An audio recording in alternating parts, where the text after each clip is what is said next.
Good evening and welcome to the final round from the desert in the Gulf state of Bahrain for this year's ASR 2021 GT3 World Championship. It is down to a race in two between Steve Bolger and Greg Turra, both tied at the top of the point standings coming into tonight.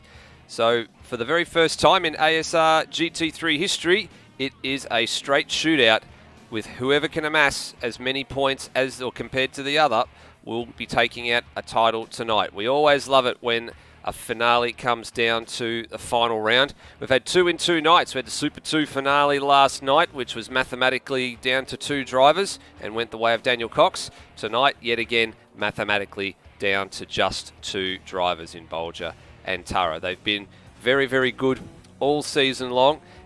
Both have had their misfortunes, both have had their high points, and it'll culminate in about 2 hours' time. We'll have either a new GT3 World Champion or an existing GT3 champion crowned for a second year. Thank you for joining us, everyone. My name's Steve DeVries, and alongside me for this one, it's Josh Baggs with Michael Zalavari having some social engagements. It's a two-man show tonight. Evening, Baggsy. It's set to be a cracking final race. Now, yes, it is. It's going to be a duel in the desert in 2 ways. We've got the 2 races, and we have the duel between our 2 leaders. We've got Greg Turra and Steve Bolger going head-to-head, and it's going to be an absolute cracker just based on the practice times we're seeing. It's very close at the top. And, 2 30-minute races, so it is conceivable that we will have a tie in points at the end of this if they go with opposite positions in the 2 races. Also, we have Noah Turra, who's been seeing good times, potentially teammate to his dad, being able to get in the middle of all this and have be a bit of a helping hand. But of course, we've also there's also the very remote chance that Greg Turra and Steve Bolger do something that gets them both disqualified from the championship, and then we'll crown Turmo the champion. Oh, that'd be a very big hyperbole to draw, I think, at the moment when we have a look at the point standings in a few short moments. But Turmo was actually in that fight for line honours overall in Super 2 last night, which went the way of Daniel Cox. And he is a brand new first-time champion in ASR as well. So big congratulations last night to Daniel Cox taking out the Super 2 title. And there were a few positions that changed hands in that one as well over the course of the night. And a number of drivers doing a very, very good job around a very difficult Townsville street circuit last night. It's a supercars turn this coming Friday on this channel as well, which the title already decided. That came up at the last round. Luke Rosella being crowned the new ASR Supercars champion and has a good points margin in his back pocket going into Townsville. So there'll be more of a question around the minor placings for that one. But we're really only interested in tonight's 2 30-minute races. 30 minutes plus 1 lap, don't forget. So once the clock strikes 0, we have a look at where everybody is on track. And there's 1 more lap after that one once they cross the line. So a few little things to work out as the night goes on. So we'll have a quick look at the drivers' standings just with the last few minutes in practice winding down at the moment. So 9 of the 10 rounds completed.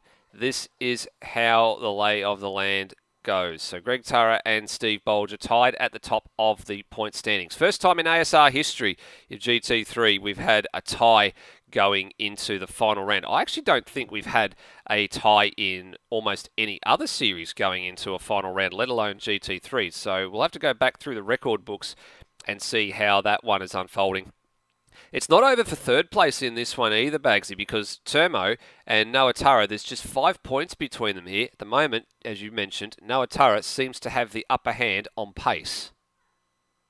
He does, and conceivably Lewis Wedding could take third if both of them DNF and he wins both races.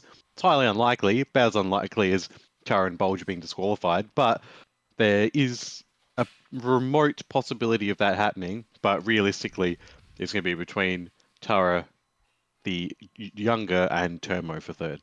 Yeah, that's it. And I mean, Termo's got a win this year as well. He got a win at Laguna Seca. So hypothetically, if they did end up tied on points, like his father Greg and Steve Bolger are currently at the moment, and we go to a countback situation, it goes through by order of how many wins, second places, third places. It works down the order with regards to the placings overall. So right now, That I'll ask now because I forgot to ask it in the build-up, but the people listening will be able to hear it anyway. How are we treating wins in longer form races versus wins in sprint races? Because if it does come down to that, are the sprint races worth less because they're shorter, or in terms of wins, is it just all out wins total for tie breaking? well, we've gone with regards at the moment to wins total. I mean, at the moment, when we look at the standings the way they are, Greg Turra has 4 wins on the season. 3 of them have come in the longer formats. He's got 2 90-minute wins. He's got a 70-minute win.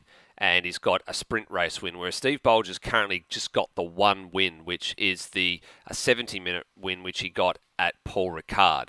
It's academic anyway. Yeah, which is academic anyway. Steve Bolger has a number of podium finishes, and his overall finishing position for the whole entire season has been no lower than 6th. So that's why he's still in the championship hunt here, with Turra having made a couple of blues with regards to pit strategy in one stage, the Interlagos race being a famous one for that.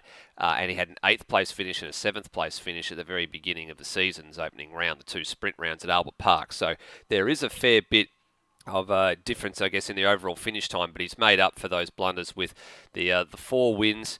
He's got 1 second place, and he's got 2 thirds. Where you look at Steve Bolger, just the 1 win, but then he's got 3 seconds and 3 thirds overall on the year out of the 14 races contested. Sorry, out of the 12 races contested to date. There's been 9 rounds, 3 of those in sprint rounds, so there's a double 2 races a night there, and we've got 2 more tonight. So 14 races across the 10 rounds. So it's a little bit of a different situation compared to what we're used to, where we've had World Series or World Championship being the longer format races, and then the Sprint Series last year.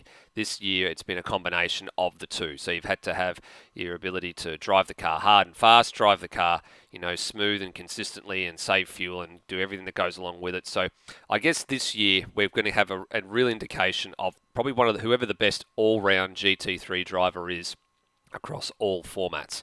And we're looking a bit further down there as well. Steve Warwick and Luke Rosella are both here tonight too, so that's a very, very close fight for 7th and 8th overall. It's conceivable too that they will jump Damon Woods tonight. Damon having not been in the GT3s since his last appearance, which was all the way back at Magny-Cours. So he came into the series with a bang at Interlagos, won there. He won at Nürburgring. He had a 2nd place finish to Turra at Imola, and then had a 1st and a 2nd at Magny-Cours pair of sprint races, and he hasn't been seen since. So he amassed a big lot of points.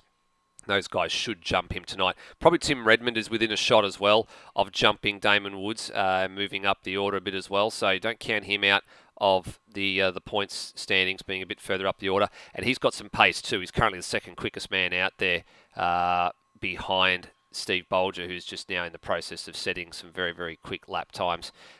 We said before he hadn't sort of really shown his true hand, and I think we've just sort of seen it now in the practice session, going to the top with the only man to break a 157 all week long now. So we're starting to get a bit more of an indication just in the last few seconds of how this might play out with regards to these 2 sprint races coming up in the next few minutes.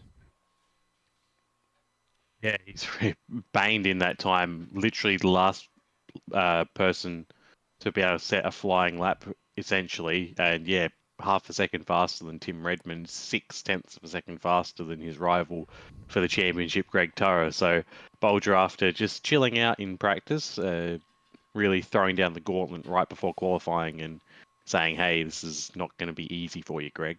No, definitely not. So it's, I guess, the warning shot been sounded rather early, just to see what everybody's up to. And some drivers don't like to show their hand too early. Some guys like to go out there and put the fear of God into people by banging in a whole bunch of laps and then putting in a few big ones in there just to unsettle people and see how it all goes. But it's psychological warfare now, I think is what we call it. It's all mental between the top 2 drivers at the moment, and we're not too far away from entering the first qualifying session. So We're just waiting on, I think there's one driver just completing a lap at the moment, which is Lewis Wedding. Once he's finished this lap, the checkered flag is currently out for him in the practice session. And we'll be very close to switching over to have our first qualifying session of the night. So 15 minutes for qualifying. It's been a constant for the better part of the season. We also find that with the lap times near 2 minutes, it's almost like Monza as well the couple of weeks ago. The GT3s take a fair effort to get around some of these bigger circuits, so the 15 minutes allows them to have that ability to go into the pits and prepare themselves for a second run rather than just pound around and try and set some lap times as quick as they possibly can.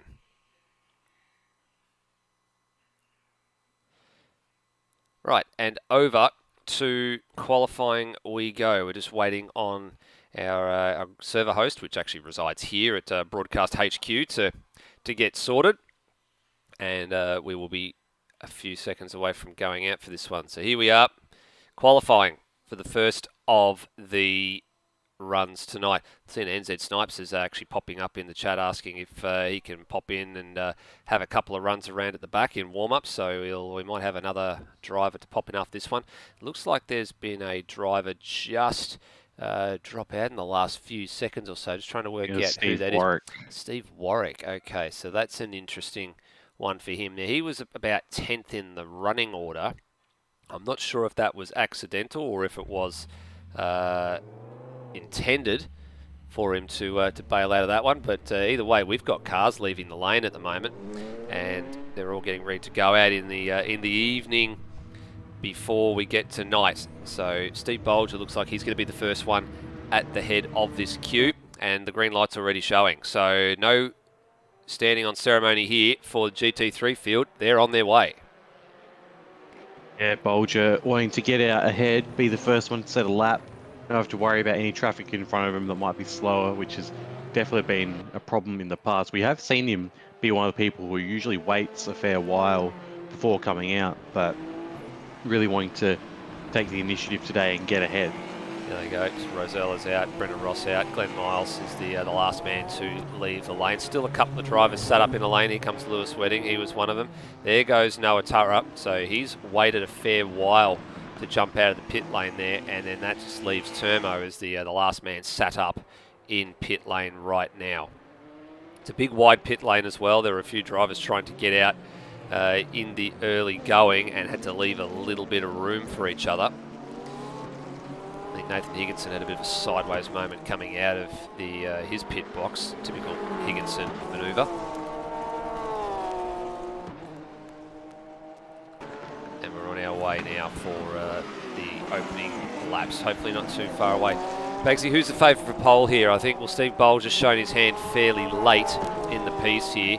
It's a full, his best lap time's a full half a second quicker than Tim Redmond's best lap time, and about 0.6 quicker than Greg Turra's best lap time. Might be a fancy for pole and might be tough to beat, but then we've got to worry about what happens in the long format when we get to 30 minutes, whether or not these drivers are going to struggle to make fuel. Remember, at Albert Park, at the beginning of the season, a number of drivers had to splash and dash the race. Yeah, it was definitely, especially the more thirsty front engine cars that the Turras were driving, they were definitely struggling a bit. So I wonder if it will be down to cars that is the undoing as Steve Bolger commences the first flying lap. So down the main straight he goes into turn one. Yeah, you got the onboard. It's that very, very good for side-by-side racing. You got the Greg Turra has locked up behind him as well. But it's just on the throttle all the way down here, is where Grosjean had his big accident last year, and then down hard, probably the hardest braking zone apart from the first corner here, as they head down in, and you can see off to the left where they go around for the endurance layout that we're not using today. We're using the F1 layout. Is, I believe, the only track to have 3 FIA Grade 1 layouts, Bahrain. The Endurance, the Oval-ish version, and this Formula 1 version that we're using. Well, a little bit deep going into the hairpin at the bottom of the hill as well. So He got the most part of the lap right, and then went into, I think it's turn 7, and had a bit of a moment there. Now into turn 9. Now this drag down the back straight. Normally this would be where the DRS would be wide open if you're in Formula 1 car, but there's no DRS in GT3s. How late does he leave the braking? He goes about halfway between the 50 and the 100 and uses all the road. And then you want to cut it back to the left-hand side here, so you open up the one that goes up the hill. This is turn 13. Up and over this crest, and it's a very tricky braking zone, this one, because it's not a straight braking zone. You need to carry a little bit of brake into that second to last corner. And you've got a big, big run all the way down towards the final corner. Just a little hill to get up and over. There's really not a huge amount of elevation change there. And then into the braking zone for the last one. You want to clip the curb on the inside, move it out to the right, and then have the run to the start-finish line. So not a bad run, a little bit untidy, but a 57.7 is not a bad opening benchmark to set. I think Redmond is going to go faster. Yeah, he has, and there he goes. He goes to a 57.5, so 2/10 quicker for Tim Redmond, who's found some form in the last couple of weeks with regards to his pace. He was very, very quick at Monza, and he may have been in the box seat to win that race had the safety car not have appeared, and had to come in and sort a few things out because he had a little bit of short on fuel in that one. But nonetheless, has done a commendable job in the last couple of rounds to advance his way up the order. Luke Rosella into 3rd place. So Porsche is up to position 3, and actually Brendan Ross, I think, was on the podium as well at Monza in the Porsche. So that was one of the very, very few occasions we've seen a Porsche on the podium this year. Been a bit down on horsepower, has needed a little bit of help. Rosella's probably been the best of the Porsche drivers when he has been in the seat. That's the important thing, when he has been in the seat. He's only done a handful of rounds this year, and he's been able to wrestle that Porsche to some remarkable good performances by winning both the, he's a bit wide there at 6, by winning both the sprint races at Albert Park at the beginning of the year. And since then, he also has a win at Magny-Cours and a 2nd place at Paul Ricard. So they're the best results on the season for Rosella as he's gone back to the lane. Bolger is only 0.08 of a second down on Redmond's pole time there. He was 2/10 off from their first flying lap. He set one personal best and one that is 1/10 slower than Tim Redmond. So Tim Redmond might actually be going faster here. I didn't actually see his time through sector 2, how much he was up, but we'll see what Bolger can make up. Last sector's basically only a straight and a half, and by 1,000th of a second, not by much. He's gone to the top, and then Redmond no improvement. Can't take it. No, so literally 1,000th of a second between Bolger and Redmond at the moment. Can't get any closer than that. And look how close Greg Turra is. He's only 23 thousandths behind the pair of them. So there is nothing in this in the top 3 at the moment. Turra has finally come to play. He's gone back to the garage. Rosella's on another flying lap. He's now on his way up towards turn 4. Let's have a look at the lap time for him. Let's see what the sector marker says when we get to the other side of turn 4, which is where it will pick it up. Actually, no, he's gone. He's actually on an out lap. I do apologise. He's still got a little way to go before we get a time out of him. Lewis Wedding now setting a time, or starting to set a time, towing along Brendan Ross. So this is an interesting bit of situation here. Ross is just going to sit in the wheel tracks here and lead out. Oh, he got a bit close for comfort there on the run to turn 1 as Brian Walsh locks up the Playboy Nissan behind them. We're talking about Noah Turra at the top of the broadcast, and he seems to be struggling a little bit. Hasn't set a representative lap time yet, and I believe the one he's currently on just got it deleted. Had a track cut as well, and so that's 2 in a row that have been deleted. So clearly struggling a bit, Noah, and down in 13th at the moment, yet to set a time. Well, it looks like, where did he get those laps deleted? That last one got deleted in sector 2 for an infringement, and the one prior to that got deleted in sector 1.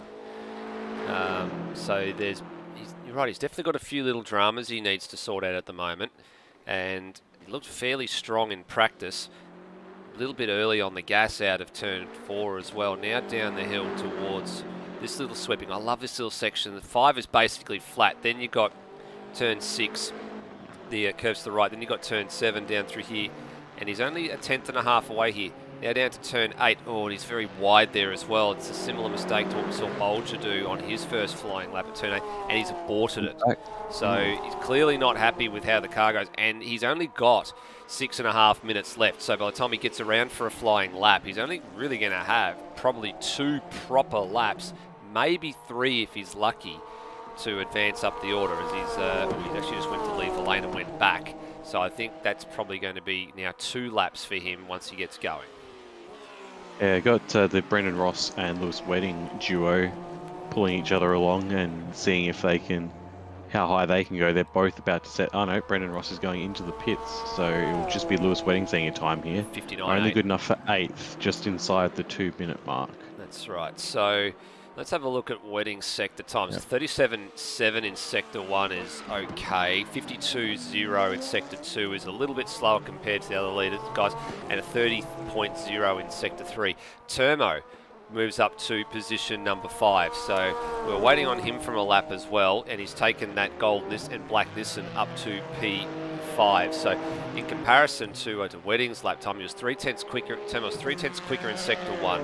He was 6/10 quicker in Sector 2, and he was 9/10 quicker in Sector 3. So there's a big chunk of time there for the Nissan. But mind you, as he has a big slide job there, mind you, the Nissan is a front engine car. So of course it's naturally got the straight line speed at a lot of places around this circuit. And the Porsche needs to make a lot of its time up in the corners. It's got no choice. It needs to make it up through those corners because it's getting absolutely mauled on the straights with the BOP. Looking at Bolger, Redmond and Turra are all going faster. Through the first sector, Greg Turra was a 10th up, Bolger was 8 thousandths up, and Redmond was about a 10th up. Bolger's now almost 4 tenths up going through sector. Now, Luke Rosella hits the top. Where did that come from? Luke Rosella with a big time, 57.1. Bolger was up on his own PB, on his own pole time, but not anymore. Rosella with a 57.1. Not quite the best lap that we've seen all week long so far, but certainly sets the cat amongst the pigeons now. This wasn't in the script with regards to the battle for the championship. And Bolger found a good amount of time out of the final corner, goes to P1. Greg Turra lost a bunch. He did. He lost a bunch of time and went to a 58 flat. So Redmond is 500ths down coming through the second sector marker. So it will I think he might actually take the pole here, just because if he gets the final corner right, because the straight line speed of the GTR compared to Luke Rosella's Porsche should be enough to gain that little that small deficit in the final sector. He left a little bit of room on the table there at the final corner, didn't use all the curb, goes to only P2. Only P2, but improves the time. Now Luke Rosella was looking pretty good at the Sector 1 split. He was actually, he wasn't quite purple to the Sector 1 split. That now belongs to Greg Turra with a 37 flat. Rosella was up on his own time before it got surpassed by Bolger. And what is the second sector time? There it is here. Oh, and he's up. He's up by 0.2 of a second here, but this is the problem. He's gone very wide at 14 and now has to bring a drag down this back straight. He's going to get a little bit of help from the Ben Hall McLaren just ahead, but probably not quite close enough to get the full effect of the draft. Redmond's up on Bolger as well. And everybody's starting to come to play here. So Rosella to the line. He'll get another lap if he's got fuel for it. The time is a 56.8, and it's fractionally slower than the quickest lap of the week we've seen so far, and only by 6 thousandths of a second, and he goes back to the top of the standings. Bolger has bailed out of this one, and he's actually just leaving the lane, actually. So he's actually getting out of the way to let these guys go through. So Bolger now has one more chance to make this work. Turra on his way to the line. Purple in Sector 1, green Sector 2, goes fourth and stays fourth. Lost all that time, and he is done. Struggling in the middle sector. He really has been, and that's only going to be fourth at best for Greg Turra. Well, he's bought himself a ticket to the top part of the grid. That's the important thing, as Redmond sends one of the... He's going for... He's going to try and make it round. He's going to have to be on it. He's out the lane again. He's going to have a... I think he's going to miss the boat here. Another lap for Redmond in the books. He sent one of the bollards flying at turn 14. And he will get one more if he's got fuel for it. His time improves again, but just not enough to advance it much further up the order. Is back in the pits. He's called it. Yep, so he's done. So we're now looking to see what Steve Bolger can do. There is Redmond. He's just trundling to turn 1 here, so I think he knows that his tilt at the front row possibly over. And Bolger coming around. So who's currently out there at the moment? So we've got Brendan. Yep, he's done. So Brendan Ross coming to the line on a lap, and he's just gone up to P7. So that's a good return for him. Out of the final corner, we've got Higginson on his way at the moment. He's just following Taipan, so these guys will get another lap. Improvement from Higginson. Good improvement by 1.2 seconds. Doesn't advance the place, but improves the time. Taipan will get one more lap. Then out of the final corner now is Turmo and Steve Bolger. So Turmo gets another lap, and here comes Bolger to start his lap with a good chunk of time left on the table. So he's still got 35 seconds the time he crosses the line here. Has 30 seconds to get from the penultimate corner down that straight. I actually think he's going to make it. It's going to be tight, I think he will. He's... Yeah, I'm not sure. Yeah, he'll be safe. He's just going to make it by the skin of his teeth. I'm sure he would have maybe cut a corner or two somewhere or taken a few liberties to make it happen. There's definitely would have been some creative driving lines. I mean, there's 10 seconds. Let's see how he goes. He's going to get it with... He'll get it, and wetting behind him will be the next... 4 seconds. Wetting behind him will be the next man to complete his lap. So this is a final lap for him, and he actually misses... Actually, no, it's not. That was an outlap for Wetting, so he's missed the boat there and didn't quite get to where he needed to be, and he's a little bit upset with that, I can imagine. I can see.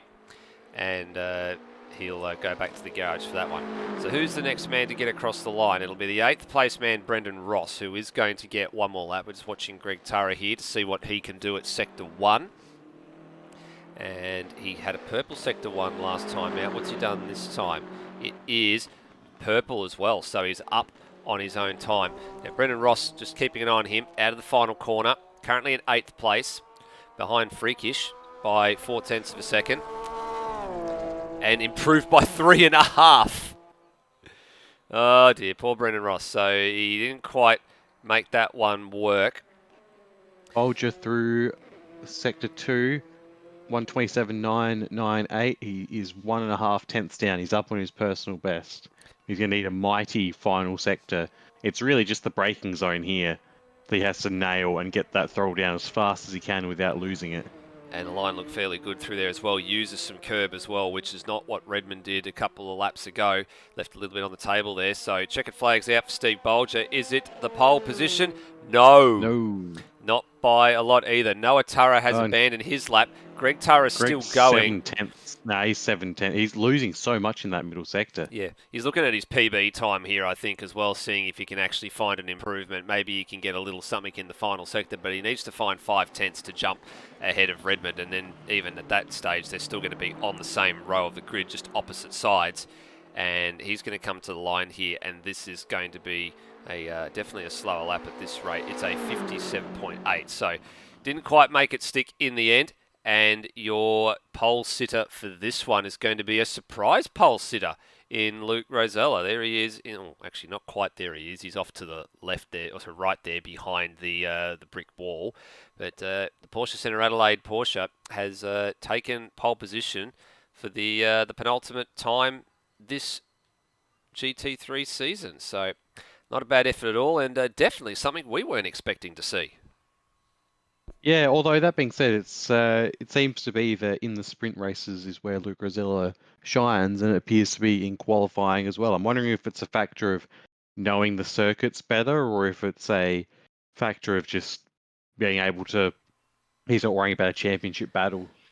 I'm actually not quite sure on that one. I think maybe, yeah, look, I mean, the pressure's off. When you think about it that way, the pressure is actually off. With regards to competition and stuff as well. So we'll actually get Steve Warwick back for this one, I think, as well, as the session ticks over just to a very brief warm-up and practice session. And I can see all the drivers gathering down there just to have a little chat about the track and the briefing and all, and we'll see where we go there. Gives us a chance to have a look at how this season has gone and the track itself. So thanks to Google Earth Studio for helping this out with us this year. Round 1 was in our own backyard. It was the Albert Park Grand Prix circuit, and as you said, Bagsy, the sprint race wins went to Luke Rosella on both occasions there. That's all his wins this year have been in the sprint format. Round 2 was the first time we saw Greg Turra take up a race win in ASR, not let alone GT3. It was actually in ASR in general, his first ever win. Then we go all the way over to the west coast of the United States, and it was Laguna Seca. Termo, a first up GT3 win. Greg Turra winning the second race, making it 2 race victories on the year for him. And then we had the ERT invasion. Damon Woods winning by over a minute at Interlagos in the 90-minute race there, the first of the 90-minute races for the year. And then he backed it up over at the Nürburgring circuit in the 70-minute format, and it was 2 wins in as many starts for Damon Woods. Then we went down to Imola, and it was a last lap pass by Greg Turra, using the traffic as a pick to get that job done on the last lap after a safety car restart in a thrilling finish. Then a pair of races in the country of France, one right smack in the middle of the country, which was a sprint round, Woods and Rosella sharing honours. Steve Bolger finally popped up on the radar at round 8 and said, hello, I would like a win this GT3 season, and he took his first win in 14 months in the category. Then Greg Turra took win number 4 in a topsy-turvy classic Monza affair in the northern Italy.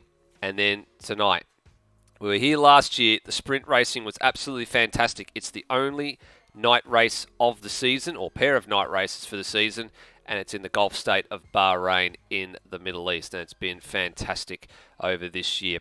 We have a look at our track map with thanks to live races, and the track records very much safe at the moment. Steve Bolger's record and Will Devenish's records from last year pretty close to being safe. It's 15 turns. There's around 17 laps, Bagsy, across the 30 minutes of each race.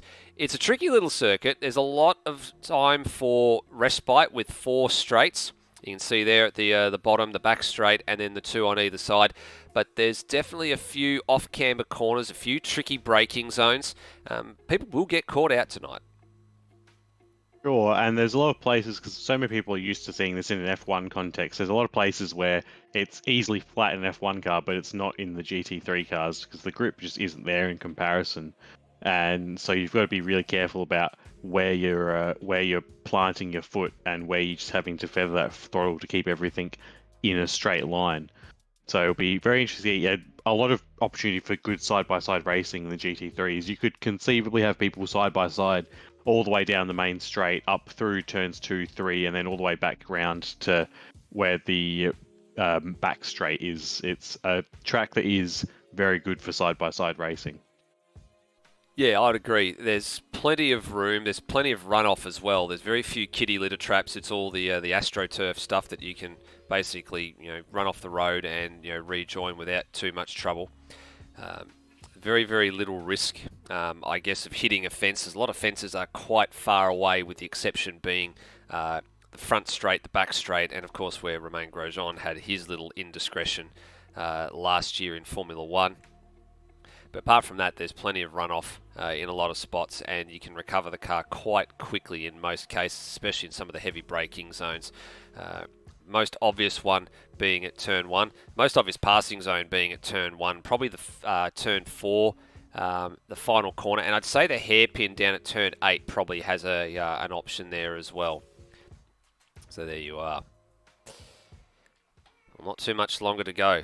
And we'll be hopefully crowning a GT3 champion today. So a big thanks to Endurance Chat Media as well. These guys and Endurance Chat themselves have come on board halfway through the season, picked up the naming rights to the series, which is fitting, given it is a endurance type of event.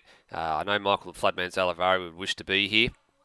He's probably tuned in wherever he happens to be at the moment, having a look at how things are going. I'm sure he's keen to find out what the results will be at the end of the day.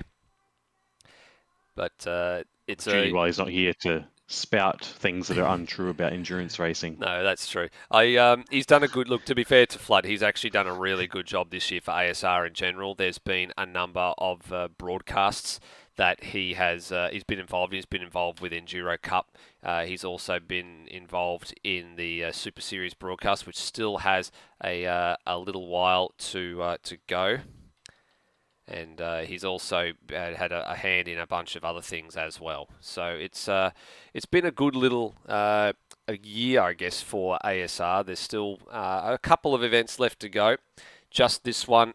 There's been the last round of the ARCs is this week, or the Aussie Racing Cars. Last round of Super Series is the week after, which will actually be the last round of the year. And in between, then there's the Supercars round at Townsville as well. So a little bit of racing still to go, but it's been a long year, been a very difficult year for a lot of people as well. COVID yet again disrupting a bunch of things, and no doubt it's the same with me, going back to live racing in real world as well.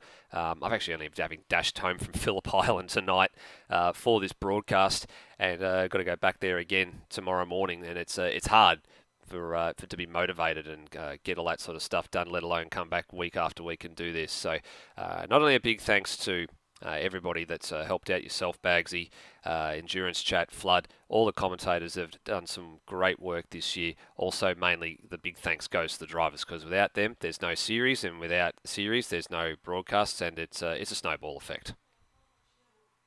Yeah, it's definitely it's nice to we've had such consistent numbers as well. Despite being on a Saturday nights, it's nice that people have been able to get out and take the time to come out and race on the Saturday night instead of, I'm sure, going to their busy lives. Although not so much because of COVID, but it's been, I guess, easier for people to be able to come to a Saturday night series.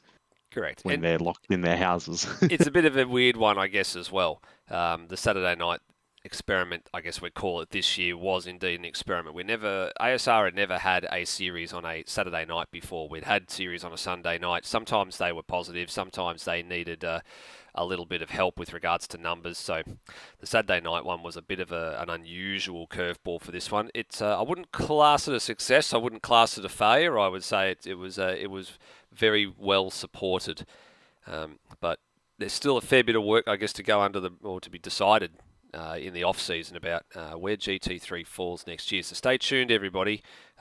If you're a fan of the ASR GT3 stuff, we will see in the hopefully in the next month or two what things look like for next year, if GT3 will be back and what night it'll be on, and how all that works. We're in a holding pattern. We're just waiting to see what's happening downstairs with the drivers' briefings and co. Everybody is still down there, so I guess they're having a bit of a discussion around how the start procedures are going to take as well, just to make sure everybody's set and ready to go. So let's have a quick look at the point standings once again, just so we remind ourselves of how this works. Let's actually bring it up, and we'll actually talk you through how some of the points might unfold tonight. So the way the point structure works for the sprint rounds, if you haven't seen one of these for a while, and we haven't seen a sprint round since Magny Course, so it's been a little while. The sprint points are 25 points for a win. Then you've got 22 points for second place and 20 for third, and it continues to work down in 2-point increments until you get to sixth place, which gets 15 points. So fourth gets 18, fifth gets 16, sixth gets 15 points, and then it's 1-point increments all the way down the order till you get to 20th, and then 21st onwards gets a point. So basically, once you from 20th place onwards, you get a point just for finishing the race. And you do have to finish with the 75% rule to make that happen. So we're taking a look at the average finishes overall for Steve Bolger and Greg Turra. You can look at Steve Bolger and say he's had quite a good number of finishes. His average finish is going to be somewhere around, about around third. Greg Turra's average finish, when you factor in the bad ones, is probably going to be about 3.5, but he's got more wins than Steve Bolger. So you can sort of pencil these two guys in to be top three tonight. It's just going to be a matter of who finishes in what order. The It's upshot is it's a Turra holds the tiebreaker. I guess that's the important thing for Greg Turra. The tiebreaker being he's got 4 race wins overall compared to Bolger's 1. So if they are tied on points, and we do need to go back to a count back, even if you discounted or if you looked at how many sprint race wins there were versus how many long distance or intermediate distance and long distance, Greg Turra's got it covered. He's got a sprint win, he's got a 70-minute win, and he's got 2 90-minute wins, which is the important one, whereas Bolger's just got a 70-minute win. He actually would need, even with a tie on getting both wins tonight, which would basically give him the championship, he needs to basically beat Greg Turra head-to-head on points. He needs to amass more points, and that's the only ace in the hole that Bolger has, whereas Turra's got 2. He's got the wins as the tiebreaker, and he's also got the ability to just even outscore Bolger by 1 point. So he's got a little bit of an easier job, but that being said, he can't just follow Bolger home both races. Exactly, and for Greg Turra, the ideal scenario is he wins the first race, and then all he has to do is follow Bolger home, and then he'll know that he's got the win.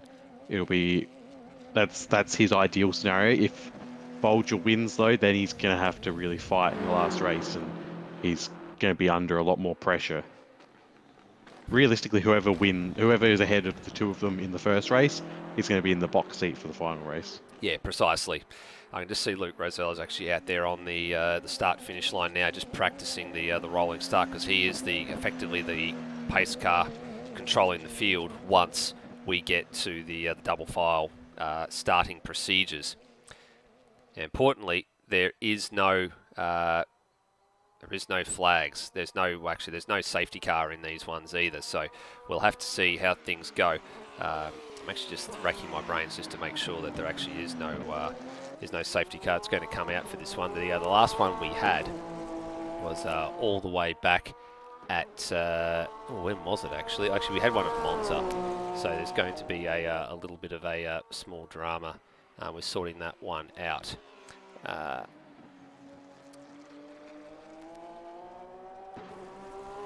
Looks like warm-up has finished. It has indeed. There's a couple of drivers that are just out there at the moment. You've got Luke Rosella, who was just on screen. Nathan Higginson has gone and set a couple of laps as well.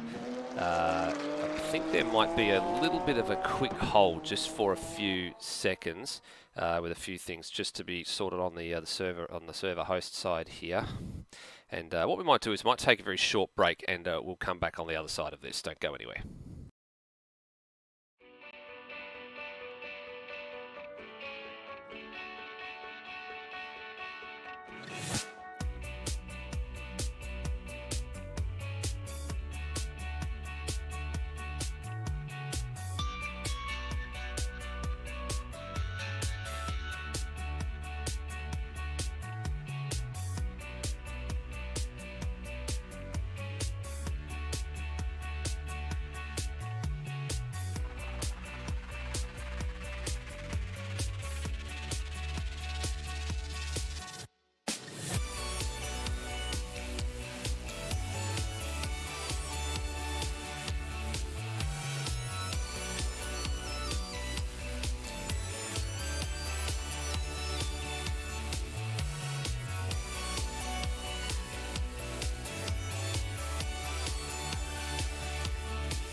There you go, ladies and gentlemen. Just a very short and very quick little adjustment just being made on the server side. It's actually the guys noticed that the safety car was still on. So they've just had to do a quick server restart just to turn the safety car off. And that's the way that the sprint races work. And we're not too far away from being underway. Bagsy, predictions for this one. I know it's a bit of an interesting front row with Rosella and Steve Bolger on the front row. What do you think's going to happen into turn 1? I think Rosella has a real shot at taking this and just driving away with it. He's the cut. We know he's not going to have any problems with fuel, same as Bolger. So I think he's going to be happy to just go out in front, and Bolger isn't going to contest him if he's got Greg Turra behind him, because if Greg Turra is behind him, he's scoring more points. It's just making it easier for himself towards the end of the second race. So if he's and he doesn't want to take the risk. Obviously, Bolger. Yeah, I say that he might want to take the risk. I don't know, but he doesn't need to take the risk if he's ahead of Greg Turra. That's really the most important thing for him. And if the BMW of Greg Turra has fuel issues like we think it might have, due to the front engine cars being a bit more thirsty in these sprint races, it'll be very interesting to see how that goes. Yeah, indeed. It'll be a very interesting one just to see. I'll just actually have a quick look here just to see what actually just transpired with the qualifying and the practice stuff. We've actually just got to have a quick look at how the results have affected a few things here. There's the guys have got a warm-up session. They can just go out and sort that out now. And we've just got to have a quick look at how the standings have sorted themselves. So just to remind everybody of the order of how everything has happened here. So Luke Rosella on the pole. So that was quite a very good time from him, and probably one we actually weren't expecting to see. The next man after that comes up is Steve Bolger. So the man who sits equal first in the championship, but does have the I guess the more harder task to do with regards to getting all that going for him for his championship tilt tonight. Third place man Tim Redmond, who's been in the Nissan for a good portion of the back half of the season. He has dabbled in the McLaren as well, so that's an interesting point, I guess, from him to note.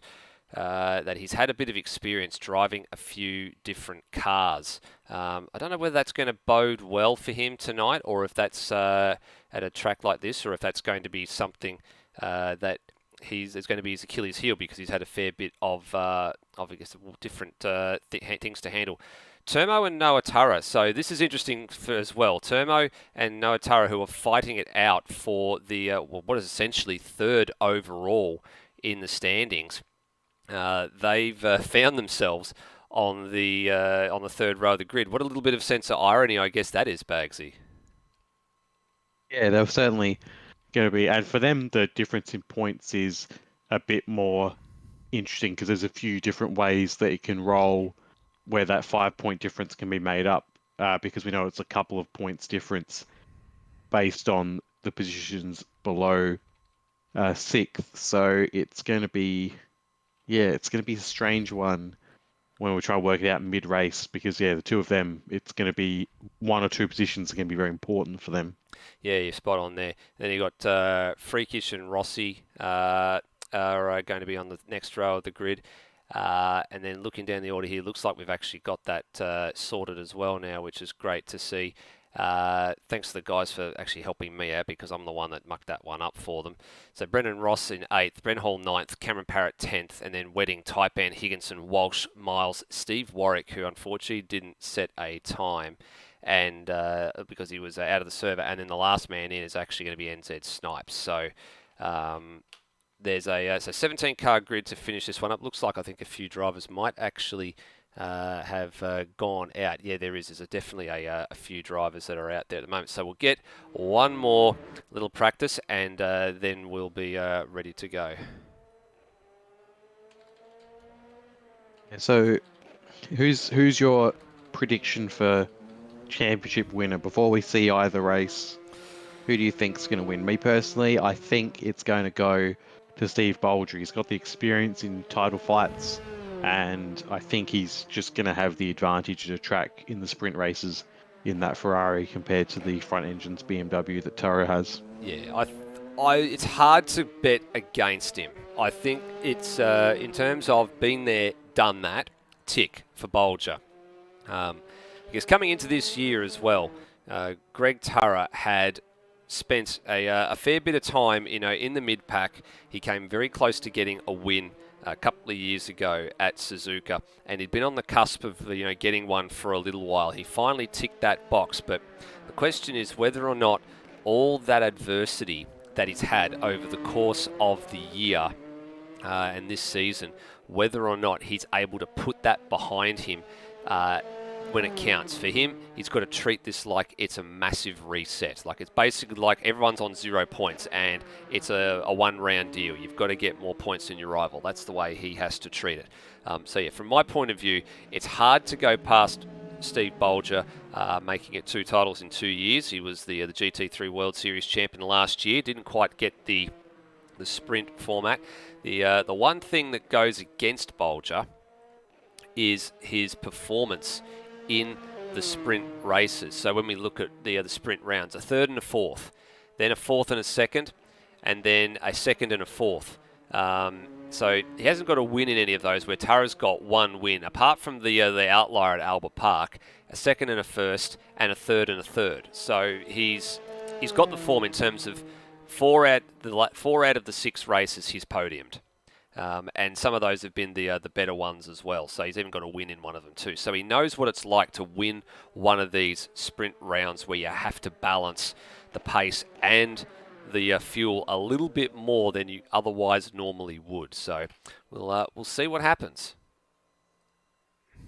We will, and we should be going to track very shortly, I hope. All the bugs have been ironed out, all the kinks have been squashed, and looks like we're going to track now.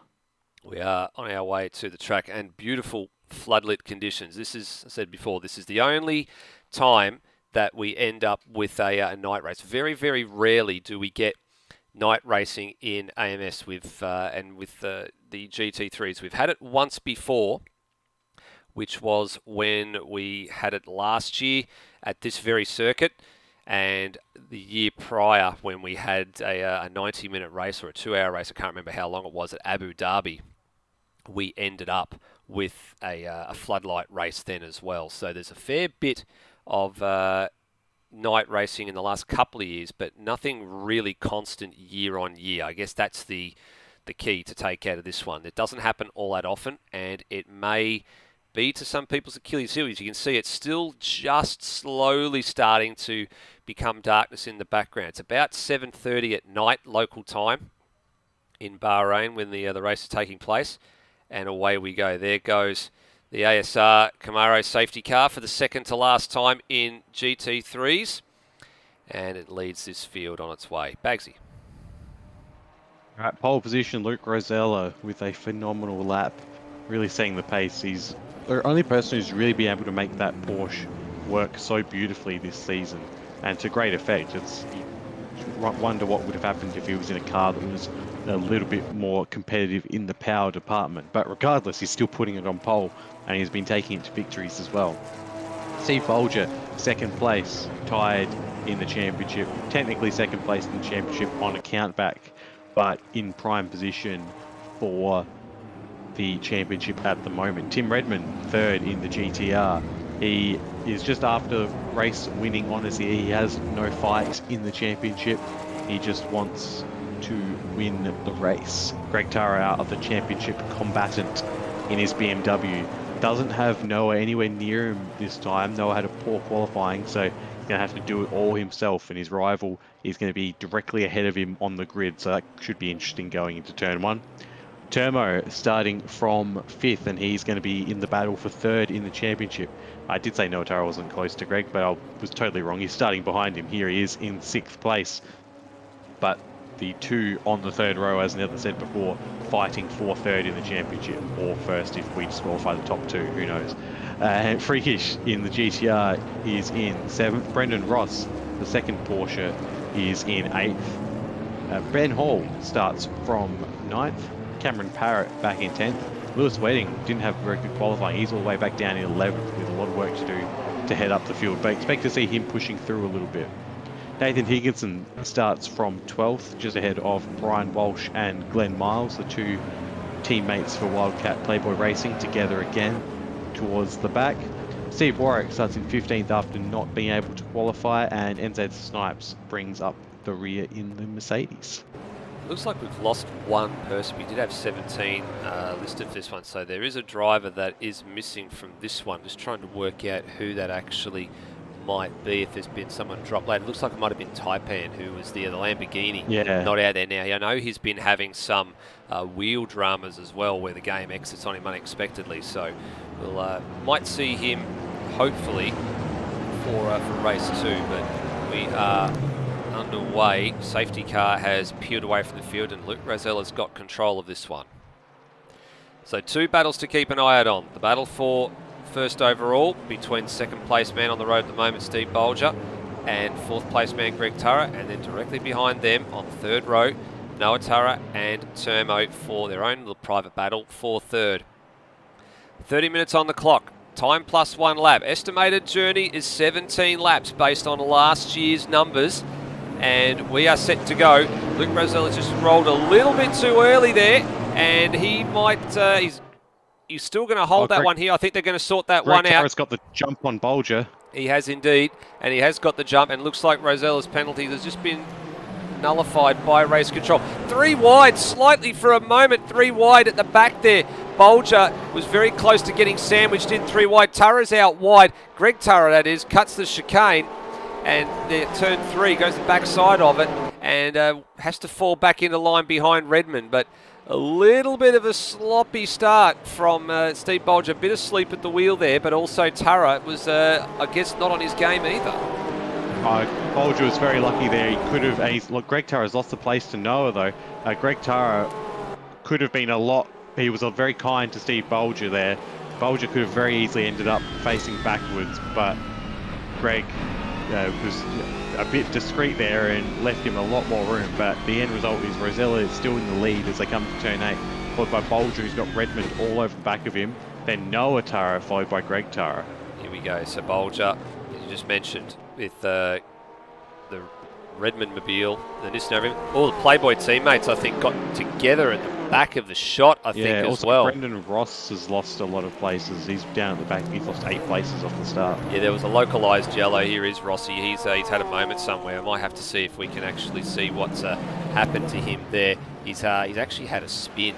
So I can see it here. He's actually, did he get shunted there? Or he's tried to go up the inside. What happened there? Oh, there's been a coming together between himself and I think it's Freakish there. So that's what's happened. That's at the hairpin at turn 7. So not a good opening stanza for Brendan Ross. So that's where he came cropper. And then, as we said before, the Playboy Wildcat Nissan teammates got together and in the back of shot at the hairpin for turn 9. Well, Ben Hall and Nathan Higginson having an absolutely ding-dong battle down the back straight, and Lewis Wedding's looking to try and take advantage of both of them at the moment, as they're all over the racetrack trying to get the slipstream and duck out and duck back in. Here is that battle. You mentioned Wedding just trying to tuck into the slipstream of the big, wide rear wing on the Nissan. He doesn't know who to go with here. Do I go with Higginson? Go around the outside of Ben Hall. This will be a brave move to pull off. He's got it done. Too. Yeah, Hall checked up big time there, realising that not only was he boxed in behind Higginson, but he wasn't going to be able to get the drive to protect it there. Redmond's had to go on Bolger into turn 4. Yep, change. He's made the move stick so far, but they're still side by side. Oh, there we go. Bolger's cleared once now. Again, he knows that Greg Turra's behind him. He doesn't have a need to fight, but he does have to consider that it's Noah Turra directly behind him now. Noah Turra, while he is gunning for 3rd in the championship, I feel like he won't have many qualms about he won't be gentle with Steve when his dad is fighting for the full-on championship. 3rd place, I think, in the team's perspective, winning the championship will be better than losing it and getting 3rd. That's right. That's precisely the line that I would use for that one. Yeah, 1-4 is better than 2-3. Ooh, and I think Wedding tried an inside move down there at turn 9 on Higginson. It didn't quite come off. He didn't lose a spot to Ben Hall, who he'd passed at turn 1. But he lost a little bit of ground to Higginson. He did say keep an eye out for Wedding pushing up through the field. Here he is. So he's consolidated position 9 at the moment, up 2, eyeing off Higginson's P8. And then there's a little bit of an air gap to Freakish, just disappearing over the hill. There he goes. So not too far out of getting to the back of Higginson. I'd say he's probably going to have a stab into turn 1, especially if Higginson keeps driving like that. with his flamboyant and slideways driving style. And when he can get a good launch out of the final corner here, he'll be right into Wheeltrack's. Oh, and he had to check up. I'm wondering whether he was trying to go a bit too deep on the brakes there to try and stick really close, and he lets Hall back through, so he's got to do that work Bolger's all out. over again. Steve Bolger. Bolger out. You're right. So something has gone on with Steve Bolger there. Was that a straight disconnect or something happened? Yeah, he's in the garage. We're going to have a look at this one. This is championship defining. So something not quite right for Steve Bolger. And he was on the racetrack. Here he is. And coming down the main straight, he was latched in behind Redmond. And what happened? He just go back to the pits. Yeah. He did.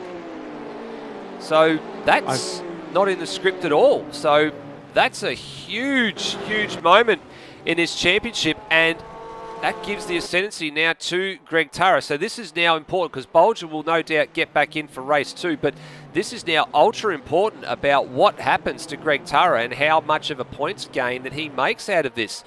We were not expecting this into the at the beginning of the night. Although in the back of my mind, when I think about it now, we've got to revert back to Steve Bolger's dramas at Monza. Maybe they've reared their head again.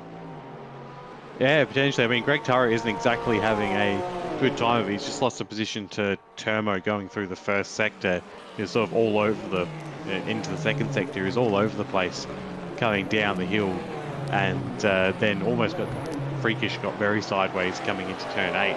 Almost took him out as well. So it's by no means a done thing. Obviously, Greg Turra's wanting as many points as possible because that every point he gets makes it easier. If he wins the race, then the championship's done.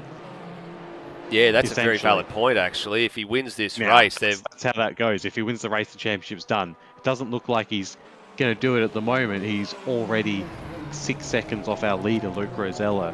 But yeah, it's so disappointing for Bolger right when he's in a championship battle, and to have that disconnect happen like that, it's a big shame. And yeah, Greg Turra, thanking his lucky stars at the moment, he can just ease his way through this race. At the moment, for 5th place, he will be getting 16 points. yeah, correct. Yeah, 16 points for a 5th place finish, so that'll be, yeah, it's still a big advantage for him. And I mean, there is a second qualifying session to go as well. I mean, anything is possible with regards to this, but it does make the job a little bit easier for Turra now, knowing that he just needs to bring it home, get some points. I'm shocked. 16 points means he'd have to come home. He'd just have to finish 11th, I think, or 12th for the 9 points he'd need. Yeah, that sounds about right. Just having a quick look at the standings as they sit now with the way the points are. Yeah, so if he finished in 5th place, he would get 16 points, which is where he is now. And then to get to the 25, he would need to finish 12th, so 1 place out. Yeah. So that would be all it is in a 17-car field. That's not exactly difficult, but I'm in genuine shock right now. This is not something that I would have predicted in the wildest dreams that would happen tonight. Bolger, for the majority of his time in ASR, has been the ultra reliable one. You know, he's very rarely had any dramas, and that just looked like it was a straight up internet drama of some nature. It just disagreed, and he was gone. I don't think that was a game issue at all. In fact, yeah, when I actually have a look at the server, it just says that it just said Bolger had left the game and vehicle had been stored in the garage, which is typically what happens when something goes wrong and disagrees with you. That's all it does. So I feel like that's probably a complete game crash, because usually we see the car, if it's a internet disconnect, we see the car disappear for a bit and then sometimes pop back in as some of the packets get through and then disconnect again. But yeah, in that case, it could have been, it's probably a hardware or game failure. So it's very unfortunate for him though. And yeah, I was going to say during start in the introduction to the broadcast that. Oh, sorry, Bagsy. There's been a moment for Lewis Wedding at turn 1. He'd made a pass on Ben Hall, and then Ben Hall tried to fight it back, and we were on board with Wedding when Hall came past, and there was some contact there. Now, I'm not quite sure if that's a racing incident or something happened there. We're going to have a look at that one from the external camera replay just so we can get a bit more of an idea. So the McLaren had legs in a straight line here. I'm wondering what happened where the Hall sort of just encroached. Oh, he's had a bit of a wiggle under brakes as well and made some contact. So I don't think that's malicious. It's just that the McLaren has just jumped sideways in the braking zone. I think there's a little bit of a bump at that part of the circuit as well, which might actually upset the car. So that one will probably go in the steward's book and probably be noted just to review that one a little bit later on. But that was a wetting again. For the third time, is going to have to do a lot of hard work. Yeah, it's not going ideally for him. And where has Noah Turra gone? Noah Turra must have pit because he's down, or had a horrific lap because he's down in 15th place now. Yeah, I think he pit. Yeah, I think he had a minute 8 for the first sector. Yeah, correct. That would imply he's either had a major accident or he's actually been into the lane. So having a look at the timing just to see what that says. He has had, as you said, that 1 minute 8.8 sector, and then he had a 33 second final sector, which means he would have come in and slowed down for the line because most of the time that sector's about 30 seconds. So he's lost a little bit of time there to get a fastest lap of the race from Turmo at a 59.294. So that's a bit of a surprise because until now, Turmo is the only man that has been under the 1 minute, so the other 2 minute barrier. It's I just thinking about Greg Turra, and is he going to have fuel problems potentially? He can just take it easy, lose a couple positions here, and he's still going to be okay. But if he has to pit, he's back a shot. There goes Ben Hall exiting stage left. So I think he's done that all on his own. And we're watching the Higginson and Warwick battle for what is currently 6th place on the road now. And that was an interesting spin for Ben Hall. I think he was probably took a little bit too much curb and was a little bit happy on the loud pedal at turn 2 and 3 and was spat out to the left. So that's one less car that Wedding has to pass, and he's now going to range up onto the back of these two in shot. So Higginson up 7 from where he started. Warwick up 9, started almost plumb last. And it's done a fairly good job to drive through the field here. Probably one of the better drives. He's off to Bathurst in a couple of days, I think, as well, for the big festivities going on up there. So safe travels for Steve. I think Ben Hall's also going up there too. So they'll catch up with each other, and we do wish them a safe journey and a safe return. And they do get back from the mountain. Anyway, before everyone decided to start crashing, I was saying about Bolger. It was sort of a tale of two different drivers in terms of how they got to being on the same points. Bolger, as usual, the picture of consistency and almost always being there or thereabouts and just being careful.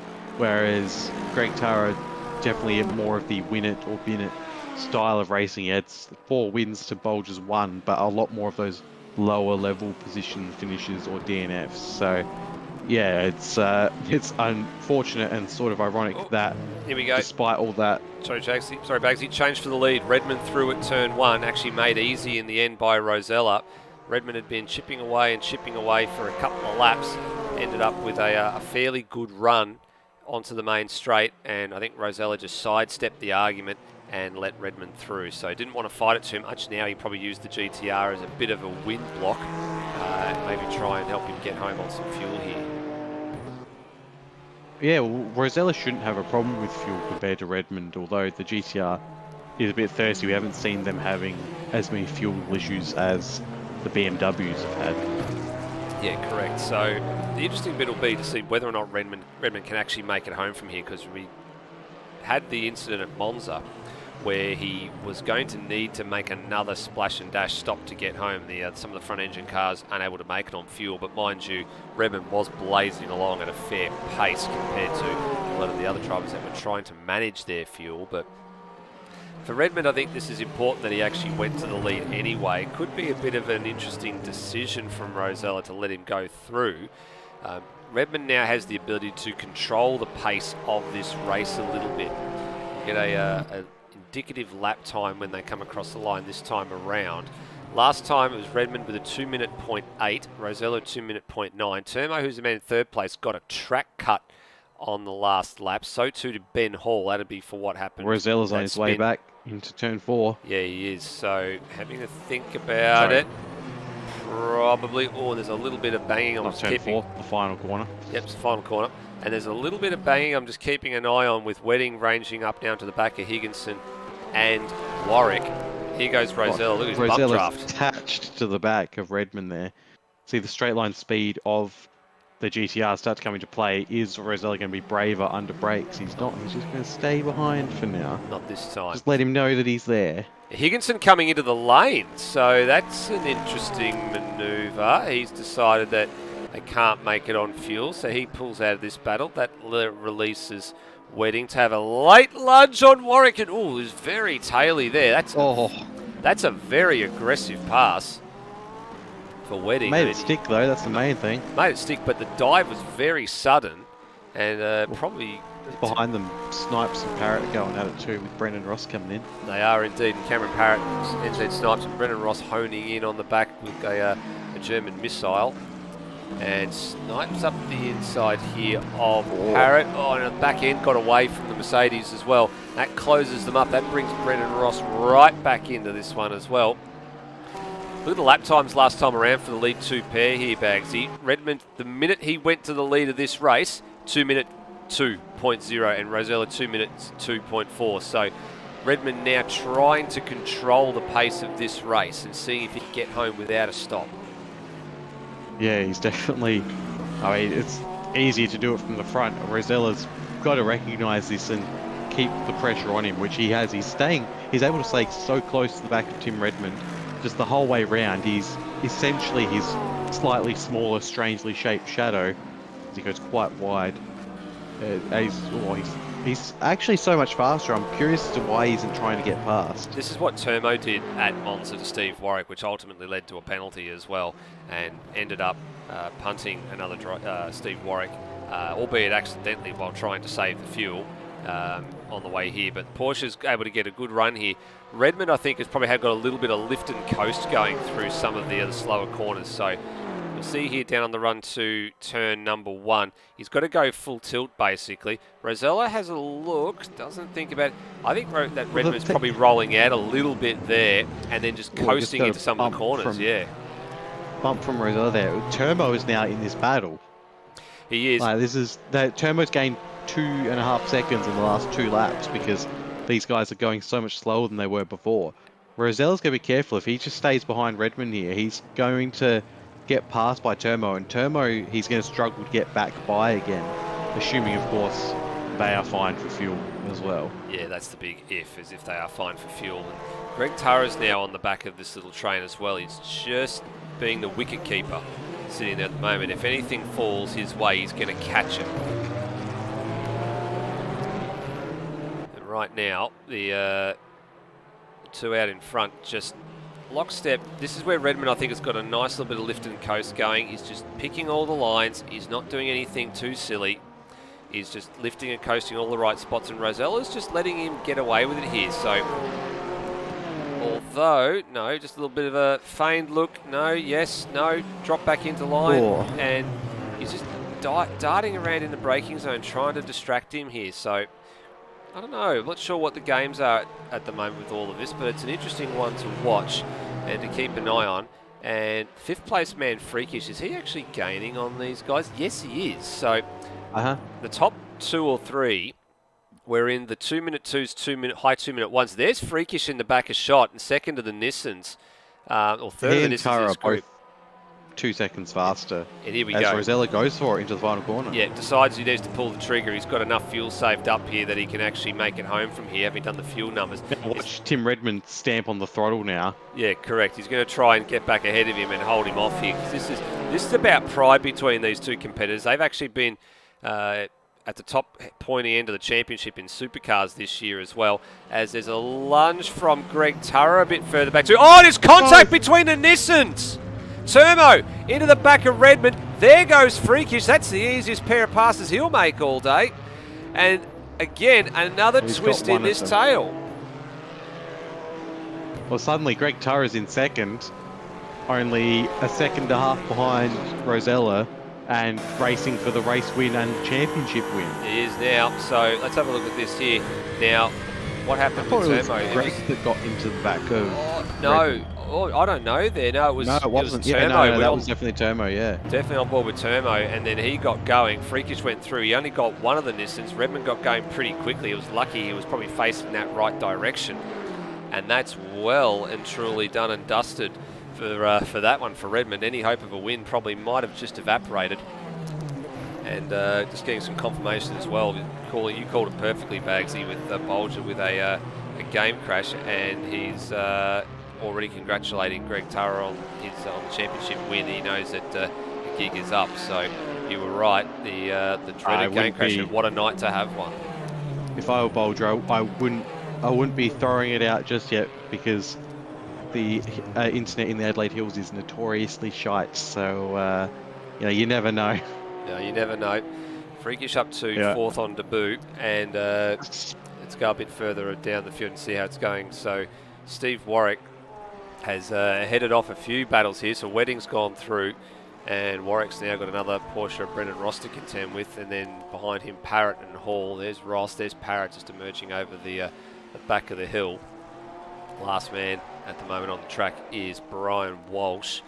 I'm still a bit perplexed that Higginson and Co came in early. Freakish now in the GTR, so there's no man. These guys know there's no mandatory stops. Oh, did he get stopped before the line? I think he might have just gotten away with that. I think he'll the bit of leeway that they give you on the engine. Oh, there's two more coming into the pits. We've got Steve Warwick's coming in, and he's in the back of this shot here. And this is he's missed the bay, and back of shot. Here comes Steve Warwick. This is just a fuel-only stop, I think, for Freakish by the look of it. Doesn't need to put that much fuel in, surely. He's and Steve Warwick, is he changing tyres? I think he is. Yeah, he is. That Bentley's having its tyres changed. That's a little bit of a weird one. So I wasn't expecting a tyre change there. Freakish comes out in 10th. So that means Noah Turra's gone through, Ben Hall's gone through, Cameron Parrott's gone through as well. So the Noah Turra one is obviously quite interesting, because he's now 9th on the road. This has added a bit of a different dynamic to this race now. There's been 3 or 4 drivers that have stopped, thinking that they're going to be marginal on fuel. Redmond was trying to control the pace out in front, and ultimately ended up getting hit in the rear by Turmo, and he probably was in with a shot of actually winning that race had he been able to keep controlling the pace at the front. But right now, Rosella with a 2 second, or it's now 2.7 second margin over the G&W stablemate of Noah Turra's in Greg Turra, and then behind them there's Redmond. Rosella started to see all the front engine cars pull into the pits, realised he's fine for fuel, might as well just step on it. Greg Turra isn't going to make a move on him. Ooh, Liberty's final corner there for Rosella. That's a little bit wide, and kept his foot in that one as well. And that lap time 59.5, so that's his fastest lap of the race. Personal best for him. Still not the fastest race lap. Still a little while to go for that one. And then the Turmo recovering in the background there. Lewis Wedding's actually gotten past Turmo in all of that as well. So another position for Wedding. So Porsche's 1 and 4, and when you look at Brendan Ross in 6th. So they've had a fairly good run in this race, with all the other drivers falling over around them. Interesting, because Noah Turra was on the same straight as Turmo, despite having come into pit. So if Turbo has to pit, he's going to drop way back if he's not saved enough fuel, and he's going to end up losing points to Noah Turra and losing 3rd in the championship going into the final race too, potentially. Yeah, well, there's 14 seconds between them at the moment, so you're right. If Turbo has to stop, then there's going to be a problem. So Noah Turra's quite lucky that that incident happened, because he gained an awful amount of time on Turbo overall. Here he is coming down the hill through probably my favourite part of the course, actually, turns 5 and 6, and then down through 7, and then onto the hairpin here at turn 8. It's a very tricky sequence of corners, very good to get right. This is probably, I reckon this is probably the most difficult part of the course here, Bagsy. off-camber braking zone. You can see why it's the most difficult part from my point of view. Noah Turra's just struggled through it. You sort of got to, you can fly into that turn, but if you fly into the first part of it too hard, you inevitably have to step on the brakes very, very aggressively. Can lose control of the car. A lot of drivers try and take the corner at a little bit less pace, and then don't have to use as much brake for the very tight hairpin at turn 10. Looks like Greg Turra is going to lose second place to Redmond at the moment. Yep, here he is. He back a shot with Luke Rosella. So Redmond ranges up onto the back of the BMW and just stays put for the moment. 5.5 minutes remaining. Yeah. We've started lap 13, so we're looking good for 17 laps based on what we predicted a little bit earlier. Nothing from Turmo coming into the pits. Noah Turra is visibly closer, but I think it's dropped a couple of seconds. What was Turmo's last lap for 2:04 with a very slow first sector? Yeah, with a real bad first sector actually. It's a good little battle unfolding here between Parrott and Hall for 7th and 8th. So there's been a bit of catching going on here. Cam Parrott actually had a fairly solid lap the last time around. And actually both these guys got a track cut, and Noah Turra too. They all got track cuts in the third sector on the last lap.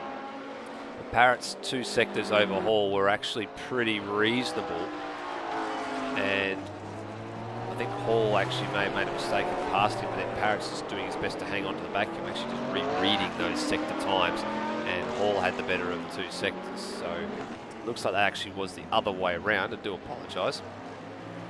You just saw it in the back of shot that the guys were fairly close, and on they go through the hairpin for the 13th time. Redmond's still behind Greg Turra here. I'm wondering whether or not Turra has lifted his pace a little bit here, Bagsy, just to try and stave off any late-minute charge from Tim Redmond. I'm actually a bit torn whether or not we actually want to grab some of these guys for interviews after this one, especially the title combatants. It's a little bit of an unusual situation. I sort of don't want to upset the rhythm in that, but what are your thoughts on the matter? Nah, bugger it. They need to be able to have a bit of a chat about it, and we can instill a bit of fear in them all before the next race. No, you can. I like to be pragmatic and diplomatic. I'm happy for you to be the one that dishes out the fear with everybody in this one. Turra holding on. Greg Turra, yeah, currently not really fearing Redmond, because Redmond's just holding exactly behind him. Which I don't know what he's doing, because last time he did that, he got punted off. That's it. There's been a change for 5th as well. So Brendan Ross is caught and passed Turmo. Moves up to P5. So an extra spot for the 3rd of the Porsche. So all 3 Porsches inside the top 5. Now only 8 seconds back to Noah Turra as well, last time of asking. Yes, so Noah Turra last time around, 2:08.78. Turmo 2:03.3. So I think the Nissan has gone into a fuel-saving mode for sure. It doesn't take a genius to work that one out. Those sector times at the moment are quite bad. Like even just alone, with Brendan Ross having just passed Turmo, they've gone through the sector 1 marker. Turmo almost a full 0.6 of a second slower than Brendan Ross. Out of the top 6 cars, he's the slowest by 0.3 of a second. The only other man that was a little bit the next man who was slightly quicker than him was Tim Redmond, and he was only 0.3 better off. So everybody around him is much better on fuel, much better on their pace at the moment. And there's Ross, there's Turmo, and there's Noah Turra at the back of the shot. Just got a little bit of traffic to deal with Brendan Hall and Cameron Parrott still scrapping away in their own battle, although that's very quickly becoming settled in favour of Ben Hall and the McLaren. Pulled a bit of a gap on Tim Redmond at the moment. I was wondering if fuel... Turra's coming in. Turra's coming in the pits. Here he comes. Oh my goodness. Here we go. It's not over yet, ladies and gentlemen. A light shines for Steve Bolger in the distance. Here he comes. So this will be a fuel-only stop for Turra. He will have probably tried to work this one out where he can actually get into the lane and get out. So you can see there on the straight. Turmo's in too. And here comes Turmo, so he couldn't make it. And Turra's gone. Turra is out of this one, so something has happened to the G&W BMW. I'm not 100% sure whether there was some sort of glitch or something happened there, but he is out of this one, and that is the biggest shock I've seen all night. Both title contenders out of this one at one end of the race and one at the other end. Unbelievable.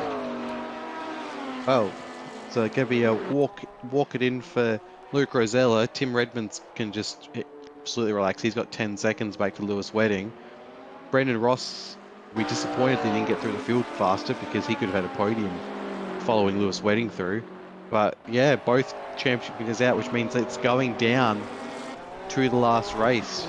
Bolger has a lifeline thrown to him. That is the biggest lifeline he has been thrown all year, I think, or the biggest lifeline I've seen in quite some time in sim racing. It doesn't matter whether it's in any of the other races that we've had, whether it go back to our days, Bagsy, with ARW or Valhalla Gamer. That's like standing on the Titanic and not having a life vessel to go around or a life vest to go around your neck and your waist. That's basically... Or a suitably sized door. Or a suitably sized door, exactly. That is the biggest lifeline I've ever seen in such a short period of time. So, meanwhile, Luke Rosella starts the final lap. He is a indeed. long way ahead of lap anyone else. He's 17 seconds ahead of Tim Redmond. Yep, so we're a lap short on the estimated distance. We had 17 laps penciled in. We are going to get 16 overall. The battle on screen we're seeing here, Cameron Parrott 6th, behind Ben Hall, who now's moved up to 5th. Noah Turra good on fuel for 7th. Turmo in 9th. So with the way the standings were, so we're going to pause everything here on the overall positions at the top of the standings, because that's not the really interesting point at the minute. The really interesting point is Turmo, who came into this night with a 5-point lead over Noah Turra. There is going to be a points swing for this one. So Turra in 7th, and now trying to get one off Ben Hall. So this is interesting. Yeah, this is important here. This is the final lap, but all these positions are made. This is an extra 2 points each time for Noah Turra. Yeah, that's going to put him ahead of Turmo in the championship. He was 1 point down, and he's got with that pass. He's now 1 point up.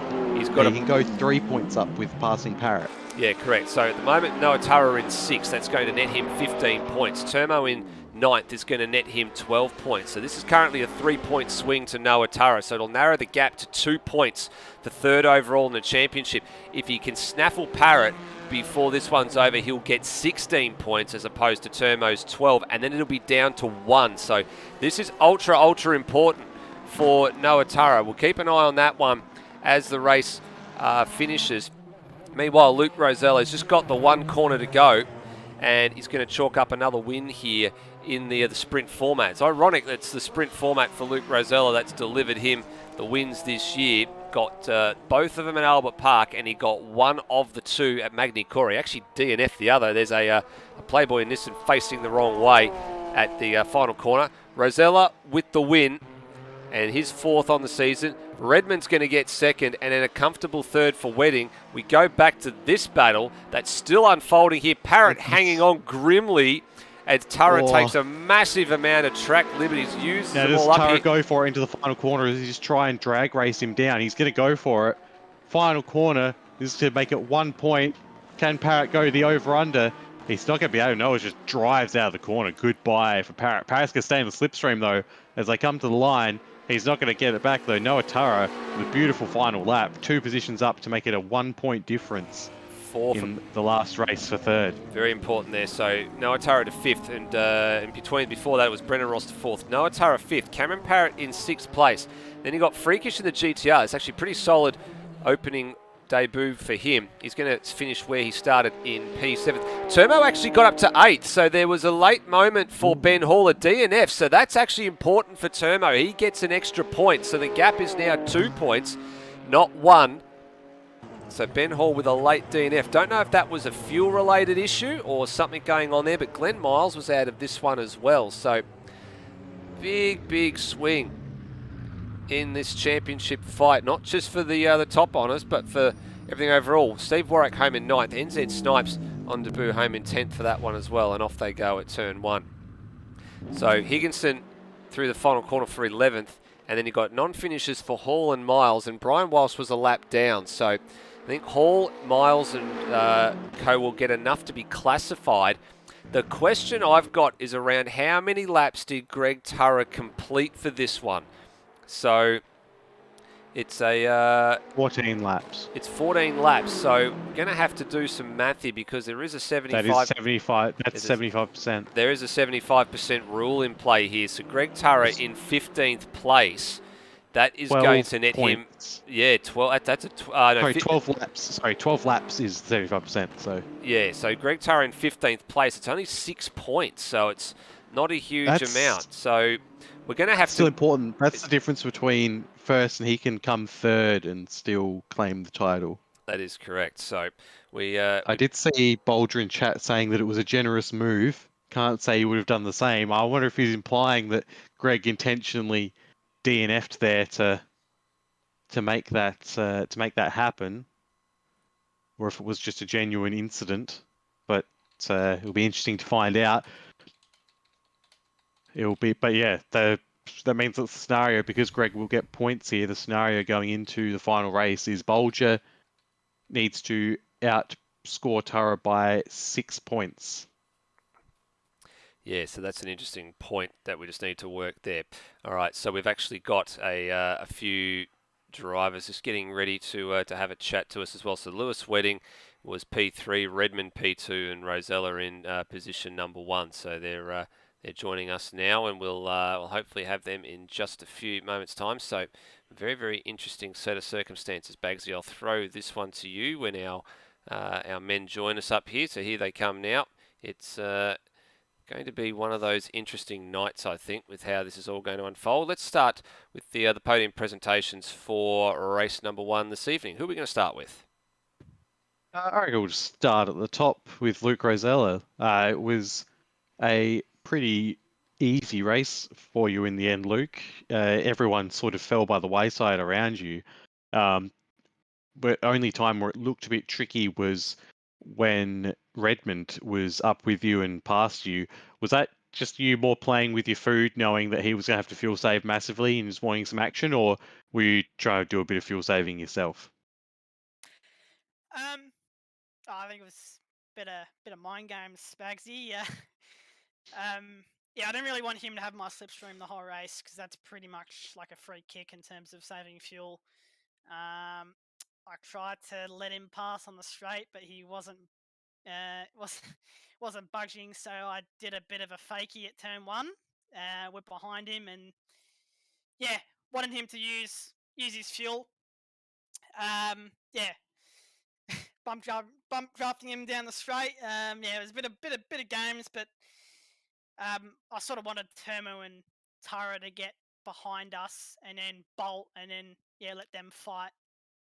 But yeah, I don't know what happened to Tim. I think he got punted by Termo or Turra. I don't know what happened, but yeah, pretty straightforward. Good to get another win in the Porsche.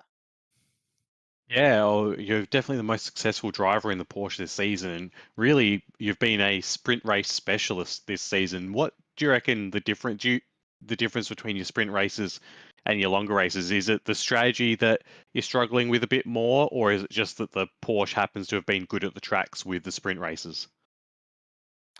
Oh, it's all about the fuel bags. No matter what track we go to in a sprint race, the Porsche is always going to be one of the quickest over a race because of the fuel advantage. In a endurance format, we basically have no chance. Even especially when there's a safety car in terms of getting the win. But overall, the car's pretty good. It's just lacking straight line, and you can't use the curbs. But yeah, we've got a pretty good fuel advantage for us, so that certainly helps. But yeah, it's been a fun season. Probably won't pick this car again next year if it's the same. But we've still got one more race, so yeah, can't wait. Let's see what we can do. Well done on another sprint win, and might be talking to you again after race 2. Well done. Thanks, Bagsy. All right, Tim Redmond. We saw one of the few people with a front engine car who didn't stop for fuel. Were you essentially just having to massively fuel save all race, and that's why you were following Rosella so closely? Yes, that's exactly right. I think the one lap I didn't fuel save was the last lap, but I knew I had more than enough fuel to get me home. Except for also maybe one or two in the middle where I felt like after the incident that came up at turn one that Luke was just talking about, where Noah and Termo, we all got kind of caught up in a bit of a kerfuffle there briefly. I did some work to try and catch up to the back of Greg, just so I could use that advantage, use that tow advantage, and save some fuel there to try and bring the car home for the finish line. But you're right, I was definitely on the fuel save hunt for most of that race, and it was definitely an interesting experience, particularly behind Luke. Particularly in front of Luke. He definitely helped me a lot there in that case. I think I took my foot off the throttle at one point and it made him push me, so that worked to my advantage a little bit. It's just a shame that an incident just prevented me from staying with him potentially for the rest. So, is what it is. You wear it, you carry on, and we'll try again in race 2. Yeah, how much of an effect is the slipstream and getting behind a car on your fuel saving abilities? Is it worth enough that you'd rather have someone ahead of you, or do you think that being able to control the pace at the front is a bit of an easier way to do it? It really depends on the driver behind or in front in this case, I think. You get some drivers that like to, what's it called? Do the F3 line or do the Formula line. You go weaving up and down straights. That just makes things a little bit challenging. But in the tow, it's really massive. You can short shift, you can go 80% throttle, and you're staying with the car in front and sort of using them to help pull you down the straight, which is fairly big. On the opposite end of that scale, if you're in front, let off the throttle. In this case, Luke liked to push me for a little bit, so that worked to my advantage there. If you can get other drivers who just won't bother; they'll pull out and just let you do your thing. So it's a give and take. You just have to roll with the situation and try and make the best of it. Oh, well done on the P2, and clearly the person who's got the best grips with fuel saving in the front engined cars there. Yeah, awesome. Thanks very much, Baxi. All right, now our third place person, sort of unexpected on the podium, really, but an excellent drive in the Porsche for Lewis Wedding. It was a good race for Porsches in general, 1, 3, and 4. So yeah, Lewis, it didn't seem like you had that much in the way of battles on track. Was it more just everyone pitting around you? I think I saw one point where you were flying off the road, but apart from that, was it fairly quiet? No. So the first half of the race, I was sort of stuck. I had a number of cars in front of me and around me. Ben Hall and Nathan Higginson and Steve Warwick was there as well. We were all in sort of a bit of a 4-car pack for maybe the first 10 and maybe 15 minutes. I think it's around about that time. So I was just trying to work my way to the front of that pack because obviously, haven't got the straight line speed to sort of pull away from them, and it didn't seem like they were doing too much fuel saving. So, I eventually got to the front of that pack after a bit of battling and all that stuff. I had a little bit of contact with Higginson and I had to sort of lift out of it. He was out of control at the downhill double left-hander and run into the back of him because I had nowhere to go, and I couldn't really take advantage of that. Otherwise, it would have been a bump and run. So that cost time, and then we had Ben Hall and Steve Warwick sort of catch up, and it was a bit of 4 or 5 car, pardon me, sort of battle train.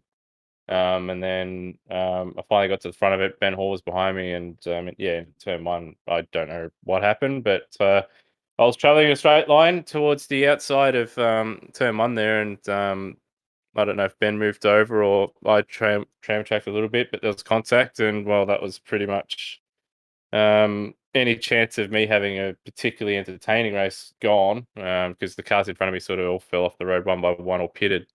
And then, second half of the race I was trying to catch the cars in front because I knew they were going to struggle and fuel a little bit, but it's just a bridge too far. A number of them pitted and stuff like that, but I wouldn't expect, at least in pardon me, sort of, at least in outright speed, I don't quite have it yet. certainly not with Luke's pace, that's for sure. But I think if I can just bag another couple tenths per lap, I should be able to stick with the front pack if I can just get myself further up in qualifying. But we'll see, and hopefully I don't get hit for 6 again. We did say it did look like it might have been a little bit of just net coding as well because you guys were so close side by side. Just to quickly, do you reckon you could have got second place if you didn't have all the kerfuffling in the first half of the race, given how much fuel saving Redmond was doing? In an ideal world, because I think that may have had an incident as well, which cost him a little bit of time in the midpoint of that race as well. I saw he sort of jumped down from like first and second down a little bit to like fourth or something. So I guess it may have sort of evened itself out. But in an ideal world, if I sort of wasn't caught, behind people, I probably would have been doing maybe a couple half second lap faster for a bit, and then it would have been interesting. But I think Tim probably would have just held on in the end. I don't think I'd had that just extra little bit of pace that I needed. Yeah, fair enough. Well, still well fought for third place for Lewis Wedding. So we have one more race to go in this championship. The equation is Greg Turra leads by 6 points after his DNF, the double DNF from our championship contenders in race 1, with Greg having completed enough of the race to gain points, getting what could be a vital 6 points. He just needs to follow. He just needs the podium, basically. That's all he needs. A third place will clinch the championship for Greg Turra in the final race.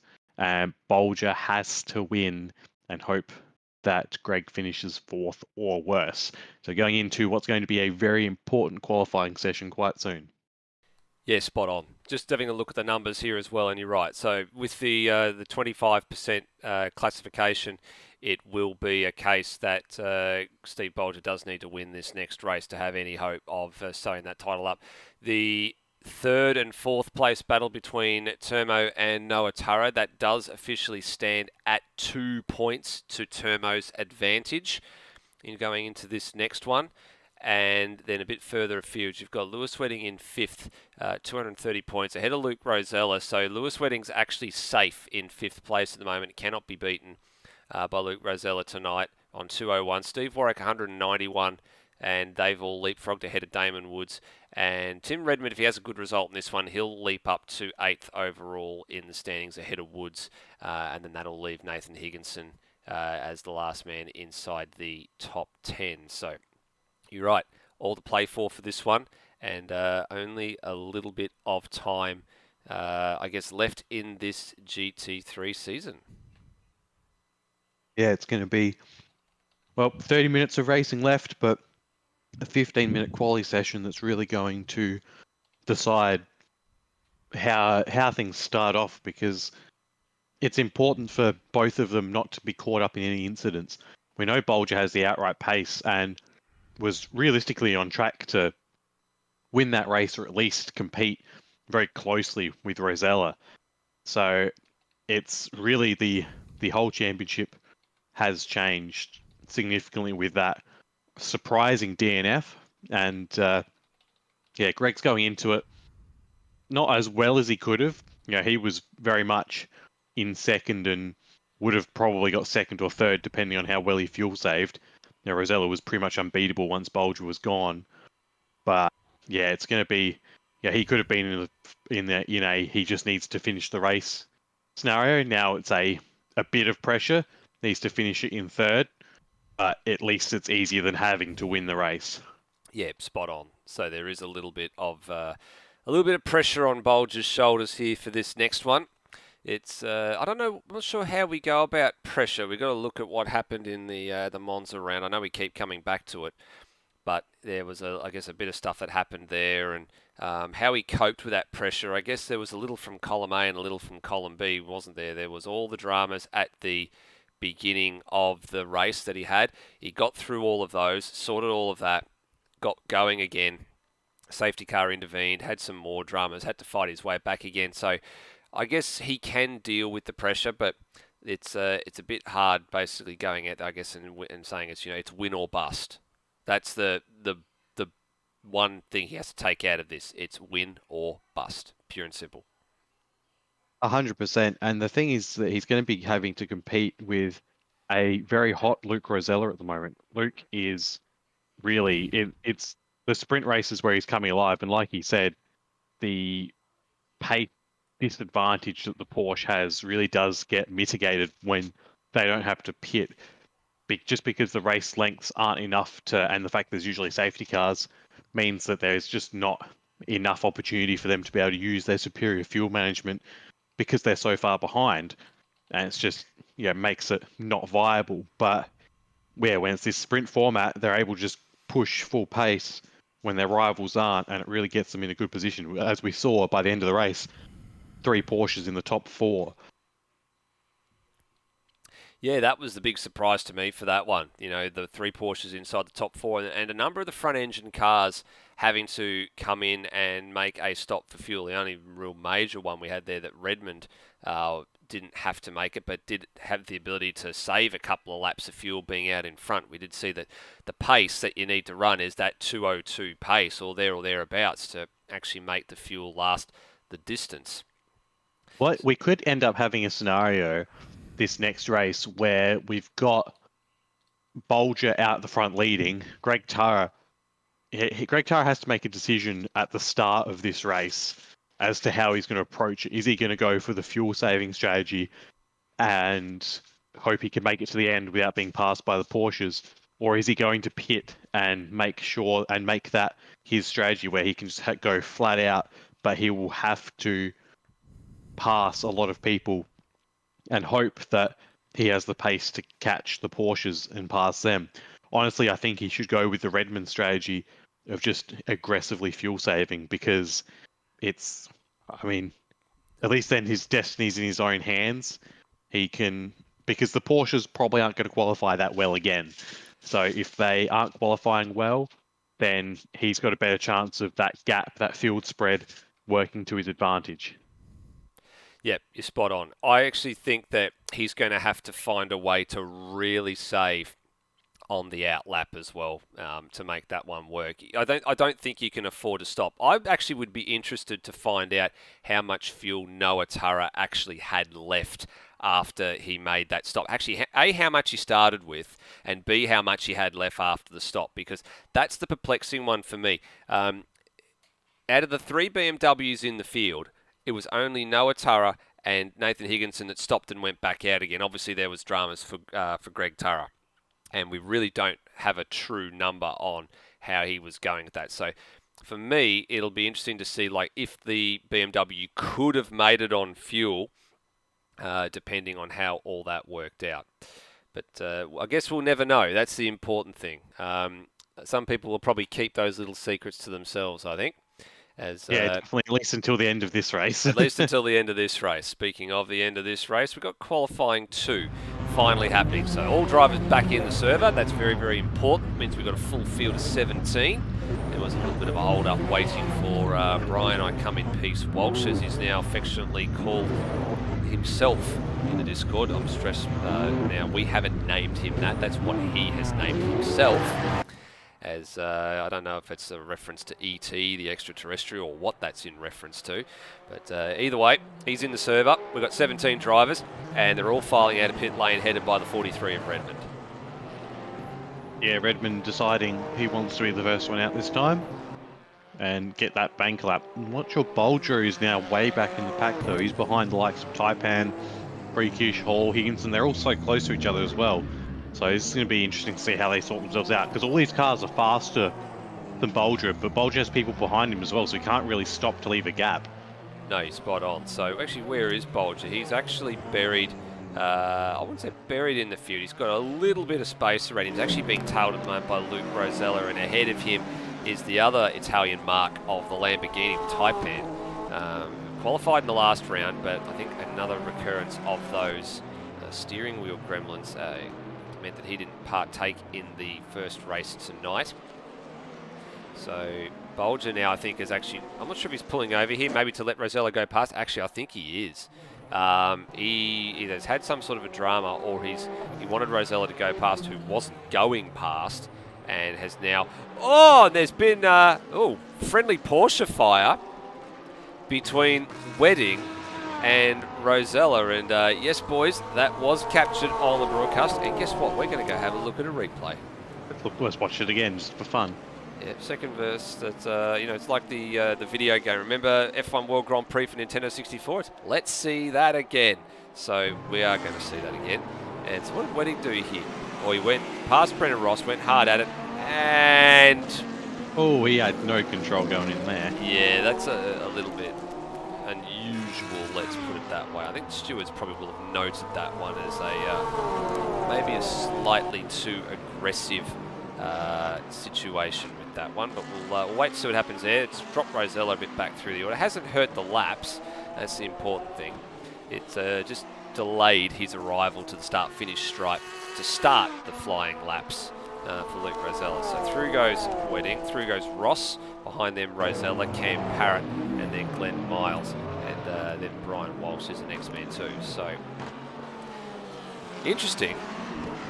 The top two drivers in the championship are currently sat up in pit lane. Both Greg Turra and Steve Bolger, the only men not on track at this very moment. Yeah, and I'm sort of curious as to why, because they really want to. I mean, if they maybe they're confident in their qualifying ability and getting up the front, but yeah, you're sort of wanting to get as many laps in as you can because it's all still more practice too, getting a feel for the car and such. Glenn Miles has just boarded this lap, gone back to pit lane as well, so he's now currently exiting his garage and heading down the lane. There's actually a few drivers that are starting to race each other, I think, as well, just because they've left these. Train here. Yeah, big train. So you've got Ben Hall trailing Higginson, who's behind Freakish, and then Termo's at the head of this little queue as well. So they're all trying to get a little bit of draft assistance off each other as they head up towards the thing. Well, that's the helmet cam view from Ben Hall's cockpit. So we've got a bit of an interesting perspective here with the steering wheel for Hall, who's tucked in behind Higginson. That's the first time we've had the helmet cam all season long. And he actually had a pretty good run through 14 there. Sorry, turn 13 I actually should say, because 14 and 15 are actually two turns at the end of the bottom here. So it's actually, it looks like it's one corner, but it's actually two individual corners just with a very short straight between them. His first lap's being posted. Redmond's 57.8 is the opening benchmark as everybody flashes across the line. Hall, Freakish, Termo, Higginson and NZ Snipes all post some times there. We come back to the Porsches, so Wedding and Ross go through. Actually, Ross demotes Wedding in that one. Taipan posts a time of good enough for 10th at the moment. And Rosella immediately goes to the top. His best time of 57.774. Both Bolger and Turra have left the qualifying session. Okay, well that's interesting because what that means for them is that they cannot re-enter this session. They're going to have to start rear of grid for this one. They got no choice. So this this championship fight starts to become extremely interesting. Now we're not quite sure what's going on down there in the Discord. We can't actually hear anything. I can see that there's Greg Turra and Steve Bolger currently sharing a Discord with most of the other guys that are down there at the moment. So I'm naturally curious now whether they've reached some sort of a gentleman's agreement about what they're going to do for this one, but this is most unusual. I've never seen a championship fight start this thing. Oh, big tank slapper from Taipan a bit further afield, right in front of Luke Rosella. Not helped either of their lap times. No, definitely hasn't. A little quick look at the Endurance Chat replay for this one. There was a bit of smoke show ahead of Taipan to begin with. Just trying to see who that was. I think it was the Porsches of Wedding and Ross. I think from Rosella's point of view, if we go on the onboard here, get a good shot. What happened to Taipan? Okay, so he was wide through the hairpin there, came back on, and just couldn't control the car. Rosella runs straight into the rear. I actually think Rosella probably saw that coming and probably could have just avoided that rather than just run into the rear of the driver in front.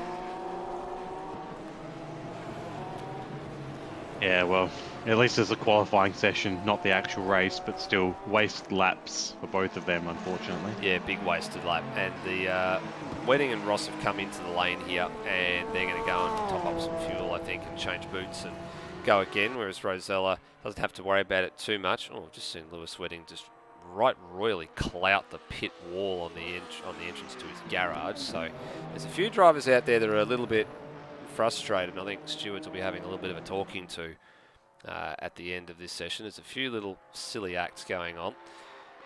Redmond P2, so he's lowered, no, he hasn't lowered his time, sorry. His 157.890 is the first time that he posted. He's on a second run here. So a very opening early run, then an in lap, and then getting into the groove again for another flying lap.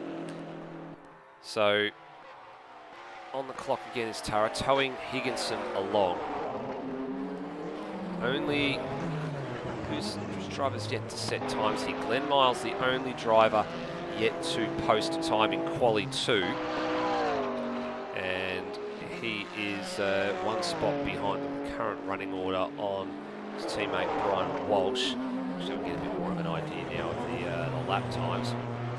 So spread at the moment, 7 seconds to Brian Walsh. Glenn Miles has actually posted the time. It's quicker than Brian Walsh now, so goes a bit further upfield. And Redmond up, half a second up on what Luke Rosella has managed to contribute so far. He's actually gone back to the lane and now currently exiting to go for a second sequence of runs. We'll stay with Redmond for this one. Anybody else out there improving at the moment? Some good green sectors coming up. Steve Warwick had a pretty good first sector, 38.3 in the Bentley. That's a PB sector for him in this session. Termo's just posted a 57.984. That moves him up to third in the order. Sector as well. And he was 29.1's a very fast final sector. Yeah. And the final sector starts just where Redmond's coming up to the moment. So Redmond was purple in sector 1, and the second sector split is just at the top of this hill here. There it is, and Redmond's still up as well, and up by a good margin too, nearly 6/10 of a second here. And a purple sector 2, so he's purple all the way from sector 1 and sector 2 now. But he had a little bit of a crummy exit out of the turn at the top of the hill, turn 13. And now he's got the last couple of corners to go. And I still can't believe that 29.1 is extremely quick from Termo in the final sector. What does Redmond do? Looking good to go to provisional pole, and does. Lost a little bit of time though, 57.3, but it's still a very, very quick lap time. And his last sector time is was a 29.3, so it's only 0.2 of a second slower than Termo's fastest purple sector 3. So if he had managed to do a similar lap time, he would have been into a 57.1. Yeah, that would have been quite the pacey lap. Just something to dwell on with the fact that both Bolger, and Turra aren't competing in this qualifying session. I feel like that's advantage Bolger just because Bolger's probably not going to have to pit, whereas Turra will have to fuel save, and he's not going to be able to do that if he's having to pass people, which they're both going to be carving through the field for sure. But in doing so, yeah, that disadvantages the car that has to fuel save already. So that makes it a lot easier for the driver of Bolger to gain those positions that Greg Turra can't. So yeah, it's interesting. Yeah, indeed a bit interesting, especially seeing the front engine cars have been the ones that tend to come in and need to stop for juice in the sprint races on the odd occasion. I think the only ones that we haven't seen that happen, I think we only saw it maybe once or twice at Laguna Seca, and I think similar things could be said about Magny Core. There might have been maybe 1 or 2 extra drivers that needed to do it, but not the sort of numbers in this one. Magny Core has its fair share of long straights as well, whereas you could have saved a little bit of fuel, especially through some of the long loaded corners at Laguna Seca. You've been off the throttle for quite a while and then pick the throttle up a little bit more slowly. Whereas you're on the gas a lot of the time here. Very, very power sensitive circuit. Taipan's still currently 13th and looking to improve in this one. Keeping an eye out. See, Redmond's gone back to the garage here, and he will get another run should he elect to come out. Now, Walsh and Miles are still stationed in the garage too, 14th and 15th place cars. The pair of Playboy Racing Nissans. I'm not so sure they might take any further part in this one. I think they're probably happy with their laps and just going to start at the back of the grid and keep going. And Rosella's lap that I'm keeping an eye on at the moment is actually a little bit slower than expected. So a couple of PBs just flash up on the screen now for Brendan Ross and Lewis Wedding. So Ross onto a 58.3, Wedding onto a 58.8. Those times good enough for 4th and for 7th on your running order on the left-hand side there. And Rosella actually had a track cut in that lap as well, and it looked like it was in Sector 1 too. So very, very early on in the lap. That's why the sector times were showing up as being 2.2 seconds in arrears of the current provisional pole time. It was because he rolled out of it.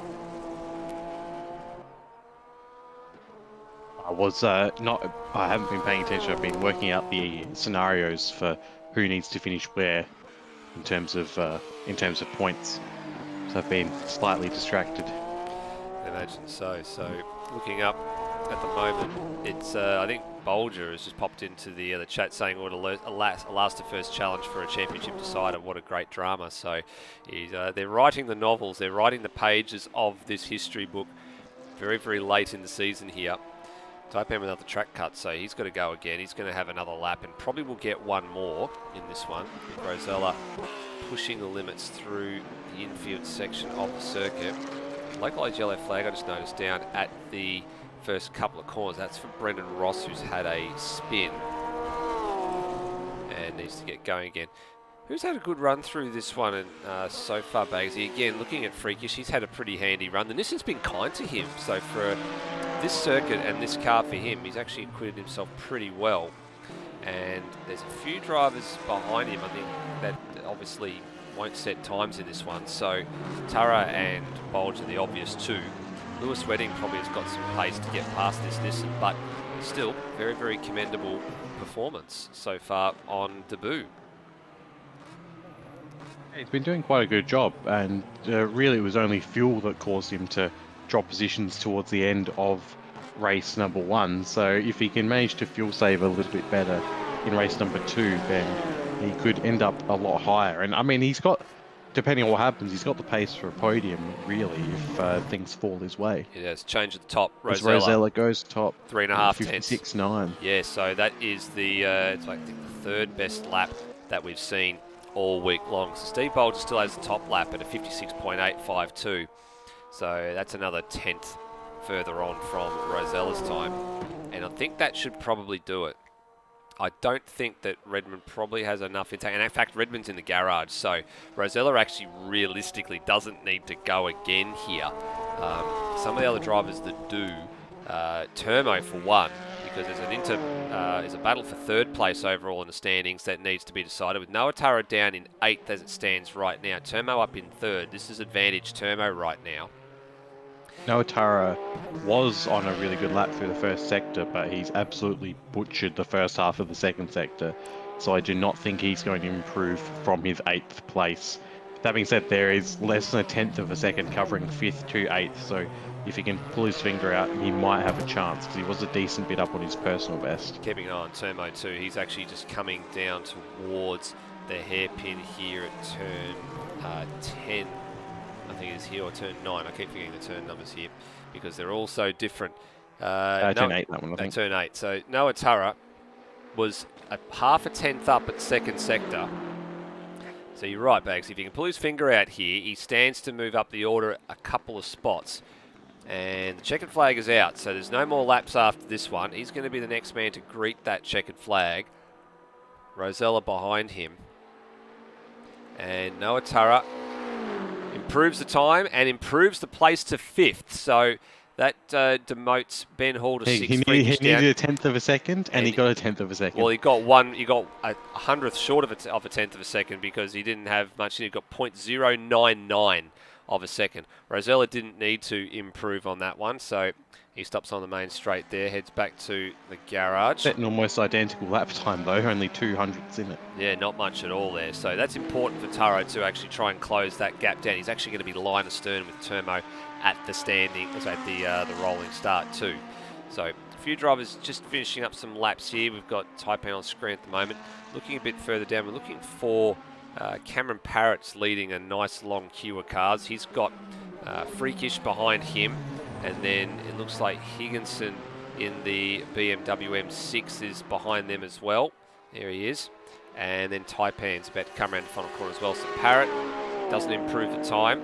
Freakish doesn't improve the time. Higginson, I think, has aborted, actually. Actually, Freakish did improve, actually. I do apologise. Freakish improved late in that one and goes to 4th. So that's a surprisingly quick lap at a 58 flat. Steve Warwick now. Where'd he come from? He gets with a good time as well. Wedding up to 5th, immediately demotes. Just Steve Warwick went up to 5th all but briefly. Snipes has gone to 8th as fought well. back, and then Ross as well. So there's a bit of late charging and some really late quick laps in this one as well. So good effort by everybody all round in the final closing stages of that session. But all over and done with. In a second pole position for Luke Rosella for tonight's second 30-minute race. Well. It's starting to get very, very interesting in title race. Who could have written this script at the beginning of the night, Bagsy? I certainly couldn't have. We've got 2 drivers separated by not very much that are now about to jump back into the servo, and they're going to start last and second last. It'll be a very interesting affair under lights, let's put it that way. Yeah, it definitely will be. And, well, I think advantage Bolger, but we'll wait and see. It's going to be very, very interesting. I need to take a short break, but I'll be back in about a minute or 2. Well, I think that makes a pair of us. Let's actually both go and have a very short break while the combatants emerge into the server, and we'll be back on the other side of this.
Ladies and gentlemen, the final little commercial break there for the ASR GT3 World Championship 2021.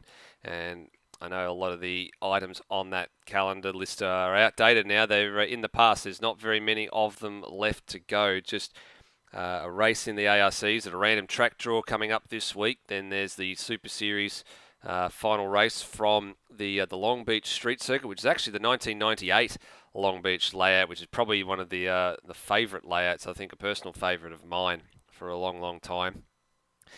Championship already sewed up in that one, and the ARCs I think has still got a little way to go, and then of course Supercars coming up this week. Again, championship already sewed up, but the streets of North Queensland's spiritual home of Townsville, when it comes to Supercars, will play host to the final Supercars round in approximately 6 days. So it's all winding up here in ASR. Been a fantastic year, and we are going to put together a little special something coming up in the next I would imagine it's going to be probably the next couple of weeks. We're going to have to do our little end of season awards night, and that is actually a friendly reminder that you've only got until midnight tomorrow night, everybody, for those that still have not voted for your peers and for everything else that's gone on in ASR this year with the feedback and survey voting form. So please get your responses in ASAP. I know I'm going to be doing mine tonight after the this race is over.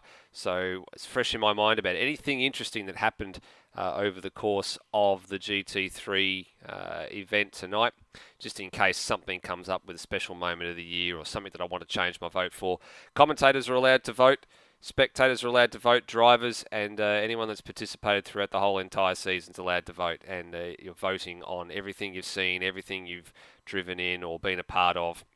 You can't vote for yourself. It's the only part of the equation that you can't vote for yourself, and you've got to get that code from the admins to ensure the integrity of the vote, because there are a few prizes on offer for some of the awards this year. A number of drivers know that they'll be getting something courtesy of Penrite Oil and Ryco Filters from their Enduro Cup efforts, but there is also a fair bit of stuff left over still to be assigned. And there is one very special prize that we are going to be awarding on that night in December, probably in about 2 weeks, I'd imagine. We're going to probably do a little Sunday night special again. And I'm sure there will be somebody very, very happy to see a very special prize that comes their way. Bagsy. Back for a very short period of time. I guess we've got 50 seconds just ticking down currently in the practice session. Looks like Steve Bolger and Greg Turra have re-emerged. We're not going to take a look at the replay. We're going to take a look at what's happening with Steve Bolger on track.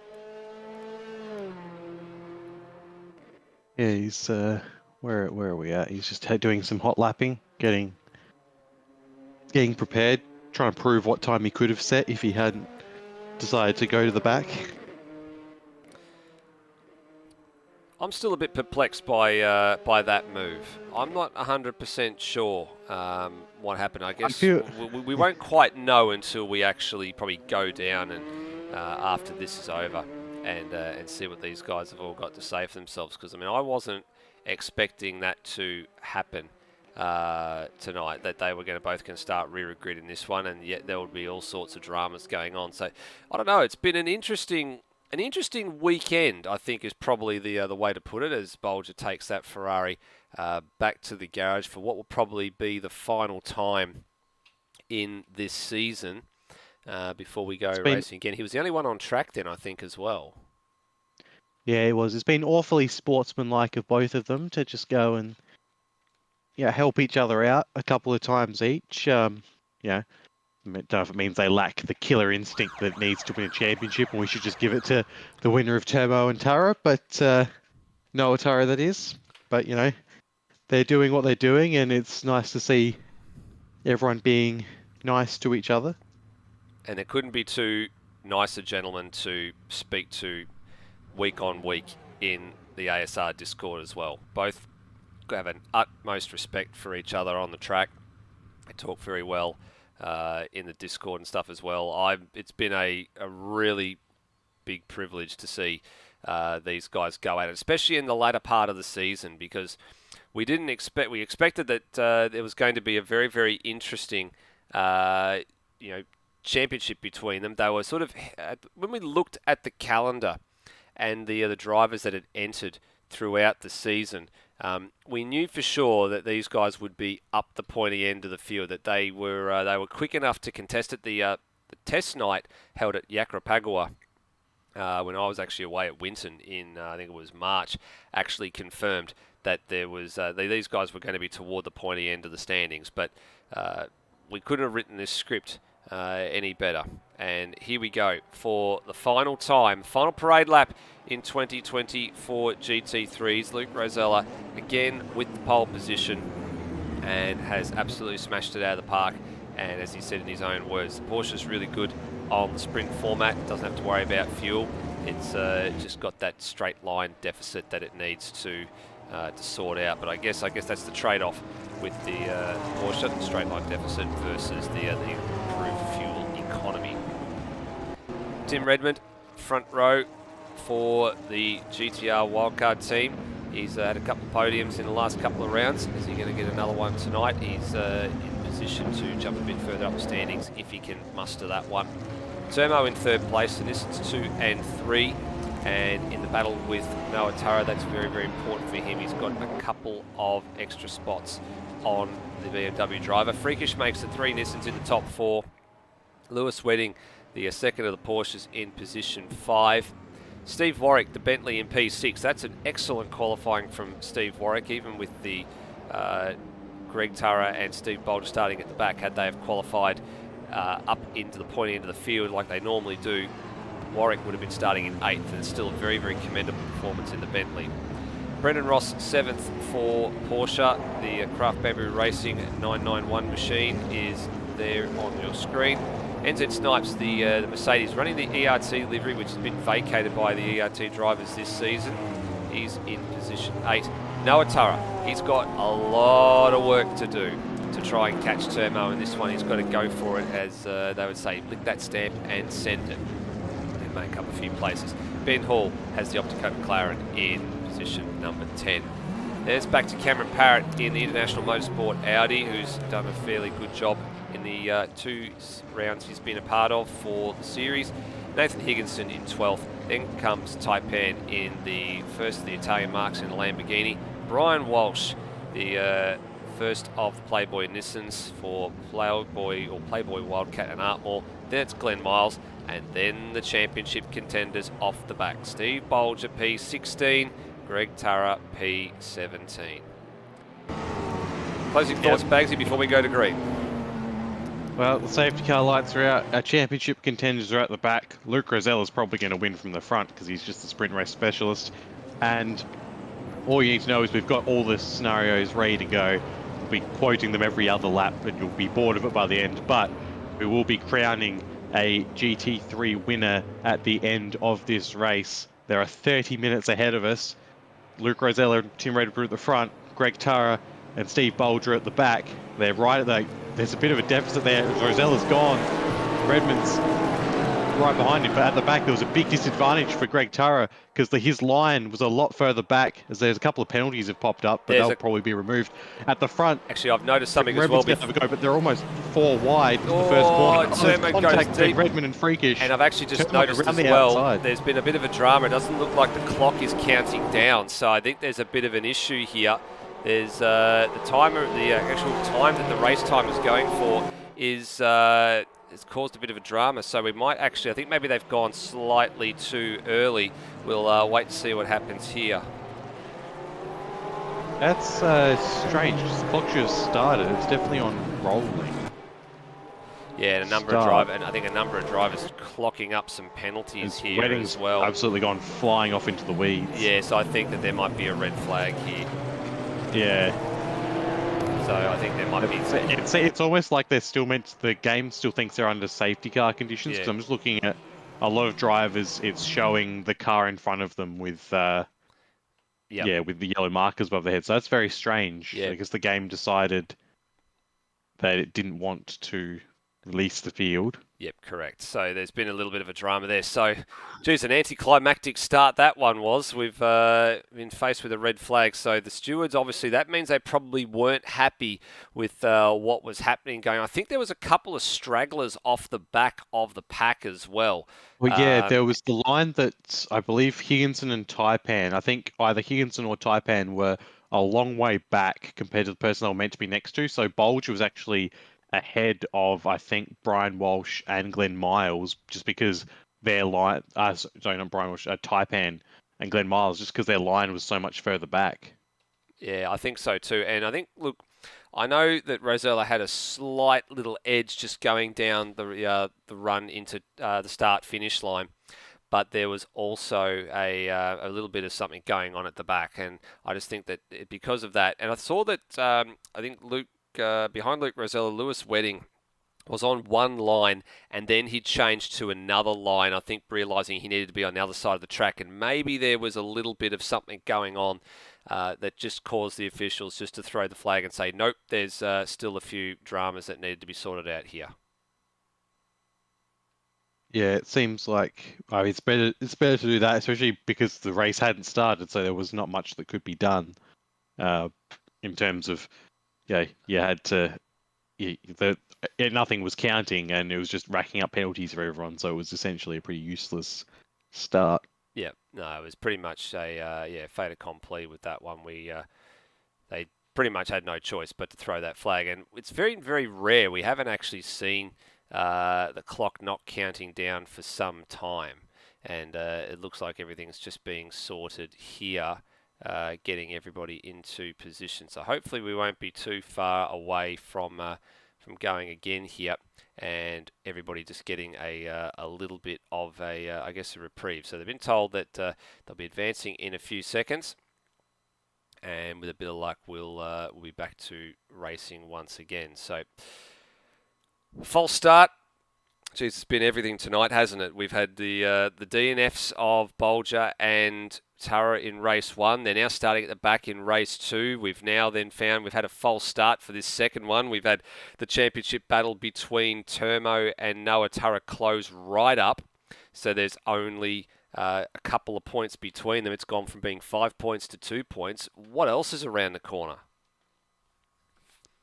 Yeah, well, we'll find out. We've got 30 minutes of racing that we're still waiting on getting going to decide this championship, and well, take 2, I suppose. And getting fairly late in the evening over here as well in Melbourne, the server host over here. So 10:15 in the evening it is right now. And by the time we get this one underway and get the session closed, it's probably going to be close to 11 o'clock with broadcast interviews and everything to sort out. So hoping that this one gets underway and we can get done. It's actually, I've got to be up at 5 a.m. to get ready to go back to the island to do it all again for a big stint tomorrow. So I'll be straight into bed after this one. And looks like we are not too far away from going again. So off to the grid again. Safety car underway. And we'll let them go around. I guess they need no introduction this time. We've been through the order, so very quickly. Rosella from Redmond is your first row. Turmo and Freakish, row 2. Wedding and Steve Warwick on row 3. Brendan Ross and NZ Snipes on row number 4. Then we go all the way back to Noah Turra and Ben Hall in the 5th spot, and also the 5th row of the grid. Cameron Parrott, Nathan Higginson, Taipan, Brian Walsh, Glenn Miles, and then Greg Turra and Steve Bolger off the back. Those two have actually rotated positions since they were on the last false start, because that's just how the game puts them, because it doesn't know where to put them in the order, so it just randomises it. So last time it was reverse alphabetical from first name. This time it's alphabetical from first name, so it's a little bit different. Hopefully this will be the last time we see the safety car tonight. We'll get a start here.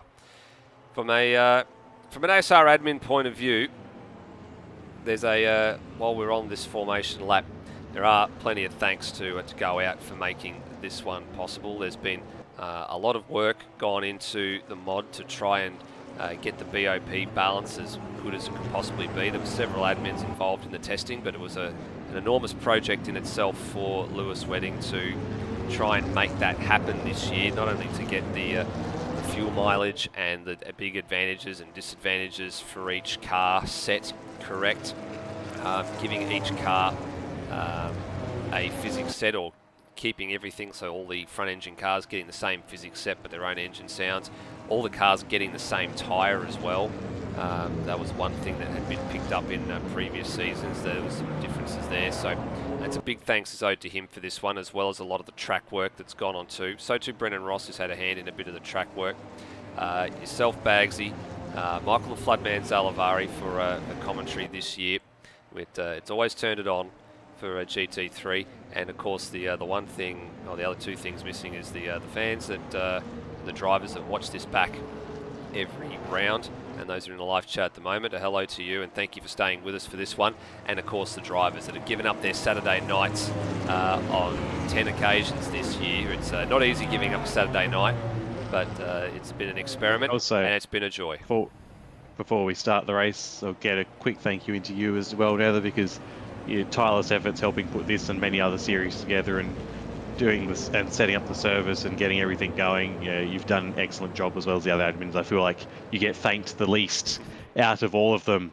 But anyway, we are starting now again for the second time. Fingers crossed the clock will count down We're waiting on it. Luke Rosella's there. Gone again, so there must be something. There's a problem going on. There's something going on here. It doesn't like us at the moment. The officials are not seeing something that's strangely odd with this one, and yet again we have a false start. So there's a Might really require a full restart of the server, I think. Because it's we're not getting any countdowns at all. Yeah, no, correct. It's a really weird situation as well. We normally don't have a lot of this in ASR. This is the first time, I'd imagine, in how long have you and I been doing this commentary, Bagsy? We've been doing this for the better part of, going on the 4th year now. I can't recall the last time we saw this. Probably was about 2018, I think. It was a long, long, long time ago. Yeah, it's been. I'm struggling to recall my memories for the different races notoriously bad anyway. But yeah, there is. It's very few times that have been this level of issue, and sometimes the game just plays funny buggers, and yeah, it's just something we have to deal with. Unfortunately, these things happen sometimes, and sometimes just go try turning it off and on again, which is what we're doing at the moment. Pretty much. And a lot of the times with the sprint races, obviously the server host being here in Melbourne as well, it's a very simple process just to go in and cycle the server, bring it back up to speed, and then you have a situation where you can just rotate the server around to the next race. You don't actually have to do too much to make it all happen. So it's not a difficult task, but it's just sometimes we have these little weird and wonderful things. We're hoping that this will be enough to sort it out. So just getting everything up and underway at the moment while we're talking here. I guess it's a good opportunity while we're speaking about it to advise that there's not a lot that's actually been decided with regards to what's happening next year. There's hardly any discussions that have been had around next season and what's going to happen. So I don't quite know what to make of it. I'm actually going to look forward to if GT3 does sort of come back for another year, how it's actually going to be structured, like whether or not we're going to do the same situation again. I know now, obviously now with ASR having a fairly good version of Bathurst, that a Bathurst race might actually be back on the cards again. We actually saw this year that the server and the broadcast for the Bathurst 500 held up fairly well for the entire 3-hour duration of the 500, and there was only a very small safety car in between there. So with that being said, it might be a case that a 2-hour race might be back on the cards for Bathurst like we've had in years gone past. Yeah, and that would be an excellent test of people's endurance racing skills, because it is a very difficult track to do for any amount of time, be it hot lapping or over a 12-hour distance, or in this case 2 hours, especially when you bring in your pit strategy and stuff and safety cars. Yeah. Well, there was a Bathurst 3-hour that the ASR crew ran back in 2019, start of 2019, which was won by Brenton Foley and Xeris in a Mercedes. That was a fair way to go. And there wasn't a huge amount of car numbers on that day. Probably about a dozen or so, but we saw the last time we had a 2-hour run at Bathurst, it was right at the height of COVID, and I think we had about a 25 or 26 car grid for that particular race. It was the year that Steve Bolger won his first GT3 title. One of the races that he won, and he led that race pretty much from the front for most occasions. Came into the pit stops, ended up having to, came out second in the pit stops behind, I think it was Will Devenish, and then actually had to repass him on track to make it happen. So server just coming back up now, just waiting for all the drivers and the commentary team to load back in for this one. And with a bit of luck, we won't be too far away from going back to a race situation again.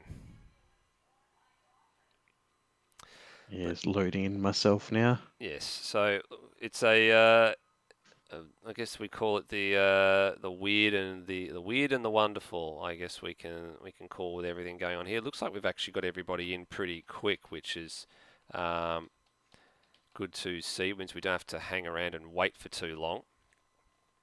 And the grid loading in here. So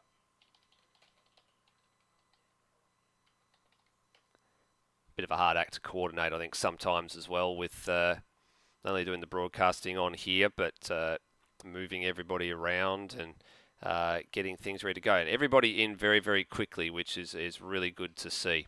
So a big thanks to the drivers for paying attention to that one. And let's cross our fingers for third time lucky tonight that we will actually get a race start for this one. I think it's going to be a simple, it might have to be a simple case that if this doesn't get going, we might actually have to take a short break to try and work out how best to proceed, whether or not we maybe even have to go to a standing start for this one if there's some issues with the track. It's an unusual thing that, like I said, we haven't seen for quite a while, going all the way back to, I can't remember what circuit it was. I know it was in 2018, back in the days where Brock Harvey and Matt Williams were running the most of the GT3 series. And I think it might have been either a Laguna Seca round or a Road America round. One of those rounds that I think you and I were broadcasting, it was sort of when we first started coming together to broadcast them, Bagsy, that it happened a couple of times, and obviously I wasn't in control, and the current ASR admins weren't in control of the server back in the day, and we had to rely on other people to do that for us. So looks like we've got the grid fully assembled, just waiting on the countdown timer and procedures to take place. And here we go. Fingers crossed, third time lucky. Yeah, hopefully third time is the charm. For anyone who has been following the cricket or doesn't want to know the cricket results, turn off your ears now. But Strikers unfortunately have lost to Perth, which is very disappointing for everyone who lives in Adelaide because we don't win much. Well, you you were a native of Crow Eater by normal anyway, but you're in Perth, so now I guess you can call yourself a sand groper. But I don't know how we. What way do you want to spin that one now? Because you're obviously you've got a foot in both camps here. Yeah, I was just anything but Victoria, New South Wales, and Queensland, right? I'm sure everyone who's not from those states will agree. Which is Perth having won the lion's share. Which is precious few of us, but we definitely like to shit on the eastern states at every opportunity, regardless of if you're from South Australia or WA. Even though the eastern states generally don't know we exist. Well, doesn't Mark McGowan want to actually break away from the rest of Australia for some weird reason or another? Or that was the last I've heard about it all. I think, honestly, if you ask West Australians if they wanted to form their own country, I think you'd probably get a majority saying yes. I mean, there was a referendum in the 30s, I think, that they said yes, but the federal government was like, yeah, no, that's not going to be a thing that happens. It's a whole federation thing that we did that you can't just back out of. Yeah, it's good. So I don't think it's going to happen. No, neither do I. So we'll leave that one alone. I guess that's a discussion for a rainy day as we cycle up the back straight here. So Rosella, Redmond, Termo, Freakish, Wedding, and Steve Warwick, top 6. Brennan Ross, NZ Snipes, Noah Turra and Ben Hall rounds out the 10. Then you've got Cam Parrott, Nathan Higginson, Taipan, Brian Walsh, Glenn Miles, Greg Turra and Steve Bolger. So that is how this order shapes up. They're just coming up over the hill through Sector 2 at the minute. Safety car lights are out now. They just need to hold a little bit of speed here. I'm just wondering if Luke Rosella probably needs to just start easing the field back just a little bit here, just to give enough room for the safety car to accelerate. You see what's happening here? There's a bit of a gap sort of being formed. And I do remember there was a problem back in the day where if you didn't follow the safety car close enough, it then triggered another safety car. Even though the safety car's disabled, that might have been a problem. It's a very so maybe he's been instructed to stay a bit closer. this time. Hopefully, fingers crossed, we get a race start here. Hopefully so. There goes the safety car off pit lane. What is Rosella doing? He's going to wait for all the field to catch up here as they all start to run down the straight here towards the flag. Are we going to get a start, or are we going to be a false economy again? No, we've got false economy again, so something is not being executed properly in the restart procedure here. And I've got a funny feeling we might be about to go to an actual proper standing start for this one, because this is starting to become a little bit weird and with how this is going. Yeah, it's very confusing as to why it's happening as well. I'm not sure what the go is. As Rosella does some very nice pirouettes there down the straight. But yeah, it's very, very confusing as to why this is happening. Alright, being instructed that we've actually got getting an idea of is this getting some feedback from Brendan Ross on this one, that they're getting an issue about waiting for the green flag, and they said they need to leave a bit of a gap. So this is the drama that I think we've got here. We'll see if we can get this one going one more time, and if they can't, then they're going to have to go to it says you keep side to side and sort of not be jagged. It's sort of a bit of a weird one with how this is all going. So we'll get this one up and running. We'll try one more time, and then if it fails again, then yeah, they'll have no choice. They'll have to revert to a standing start.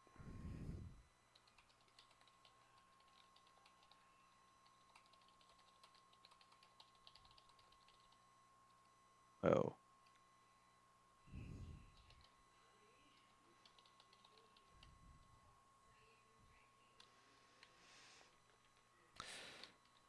Well, the interesting bit is they managed to execute this in race one without a drama, and then through all the testing that had happened with the track prior to it going live, and in the server for everybody to do their practice laps between now and the original race date, which was actually meant to be last week, but it was delayed by a week due to the supercars taking over Sydney Motorsport Park and causing a few issues for people that have places they would rather prefer to be. It got pushed back a week to this weekend, and they managed to execute it well in race number one. The rounds gone past, I was looking for the right words there. In the rounds gone past, we used to have a safety car driver. It actually was in the very early part of the year, Scott Nolan, and for, I guess, some unknown reasons, I think a few work-related ones in there from time to time, he wasn't actually able to make the trip to drive the safety car and do the manual starts. But I did see him in the server, the Discord server before, so we could be using him right now. Actually, it would be a bit good if we could have the safety car driver out there to make it happen. But unfortunately, he seems to have disappeared for the time being. But didn't have this problem last year. This is the interesting point. Same track, just with a couple of visual updates for the trackside signage, and the same problems, or the problems we've had in years gone past that didn't happen at this track last year for this type of round. Remember, this was a sprint round last year too. It was in the sprint series, and it was about I think it was the 5th round out of 6 overall, because there was this awesome moment coming up the hill. I think it was Devonish, Wedding, and Lime Mitch coming up the hill into the last couple of corners before the final before the last straight, running down to the final corner. And there was, I don't recall the safety car having this sort of drama, but yeah, I'm curious because I don't remember in the previous race, were the safety car lights on until near the end of the lap, or were they off from the start? Because they are already off at the moment. Yeah, they were off from the start for at the previous race this evening. So I believe that's just a thing, because essentially it is just pacing the field. It's not out there as an actual safety car. It's essentially being a course car bringing the field around to a green flag situation.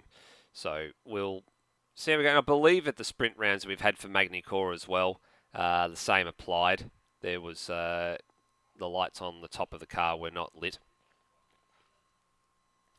So we'll see how we go. Now they're all lining up nicely here. Everybody getting into position fairly quickly. Just got to close the gaps up just a little bit. Safety car Leave has a bit bit of more a gap. of a gap to the safety car. Now so this looks a little hopefully- bit similar compared to the last race. There was a fair chunk of gap left, and the safety car got away and got into pit lane just as everybody started to round the final bend here. And safety car off at pit exit now. Someone's already clouded a bollard and sent it Yeah, that flying. bollard has been hit first every single time. It has indeed. Waiting and waiting and waiting. If there's no joy this time around, we're going to have to be ready to go again. And yeah, there's still a drama with the timing, and we're going to have to do this one with a standing start. Yeah, it's unfortunate, but that is what we'll have to do to get a race going. Because yeah, we're running out of time. This is the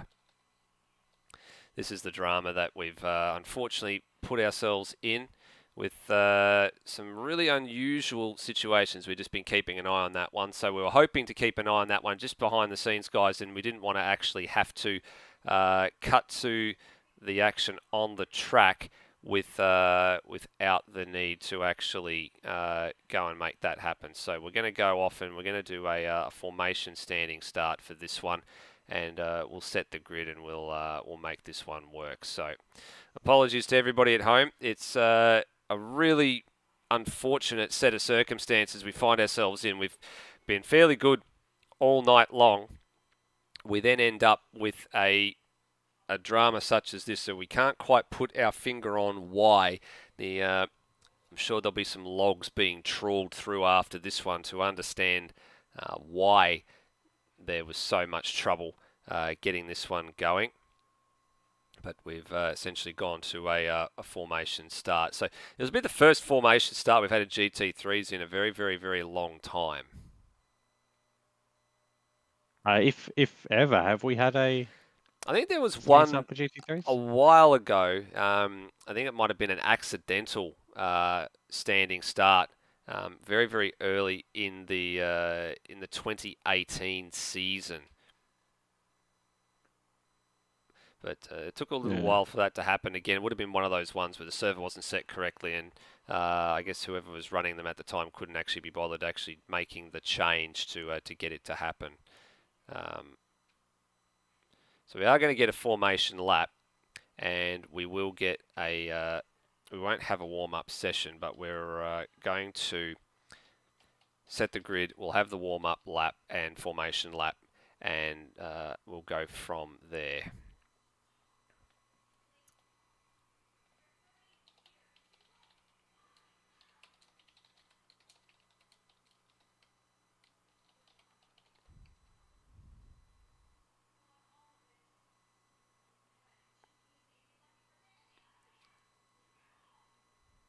All right. So for the first time in a very, very long time, it's time to have a formation start in GT3. Just getting something in here, some information from Brendan Ross. Apparently there was nobody's fault. It was an issue that happened with a track last year. I don't think it was this track. I think it was actually another track, but I just can't recall for the life of me which one it was. But I believe Brendan Ross may indeed be right. I think everyone will be trawling through the live streams after this one to see what happens. So the textbook for race starts is now out the window with regards to GT3. We're now going old school. We're going, this is, believe it or not, in the Victorian State Circuit Racing Championships, for a lot of the sports car events, they actually do run the standing start. For a lot of the GT3 and GT4 machinery. Isle of Magic this weekend are actually running they call it the non-championship rolling start, where they've actually only got 10 cars down there this weekend, which is a little bit disappointing. But the standing start still is used, but it's not a common occurrence worldwide with regards to this sort of machinery. So this will be interesting because the fuel numbers, Bagsy, will be maybe slightly off, and I would imagine there's going to be a little bit of fuel saving on this lap. Primarily because A, they've not only had to get away from the line like they normally do, but B, they have actually got to get away a second time. That's the important thing. They've got to get away from the start line a second time. And the clock will actually, when the lights go out, the clock will start counting the minute that the green lights show on the overhead pit gantry. So it's not like a rolling start where you're already building up to speed. There's still probably only going to be 16 laps for this one. But everything that the drivers have known about GT3 racing for the last 2 or 3 years in ASR is this is a complete reset. It's very important that we're still having the formation lap as well, because if we're not, that changes the game for those cars that are a bit marginal on fuel, because even though they don't use much fuel in the formation lap, that is probably 2 to 4 laps less fuel saving that they have to do if we didn't have a formation lap and just went straight for the standing start. So yeah, we'll see. I think we'll see a lot of people being a bit more circumspect. The other thing is, though, is that they're still burning fuel very slowly while they're sitting on the grid waiting for the people at the back to line up. So yeah, Bolger and Turra could probably use this to their advantage and slow up a little bit and let the people in front of them, or more for Turra than Bolger, but let the people at the front burn a little bit more fuel. Yeah, I'm wondering whether or not they'll play those tactics or not.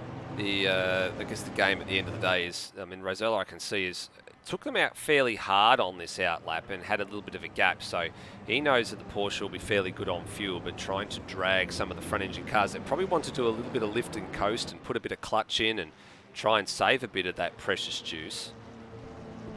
They've got a little bit of work to do here and now Rosella's catching them all back up on the run down to the final couple of corners.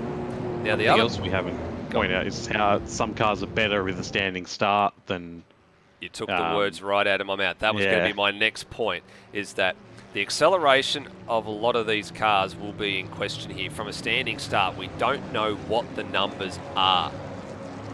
So they'll all come around to the final corner here, and they'll all now have to line up in the grid boxes in the formation they are in.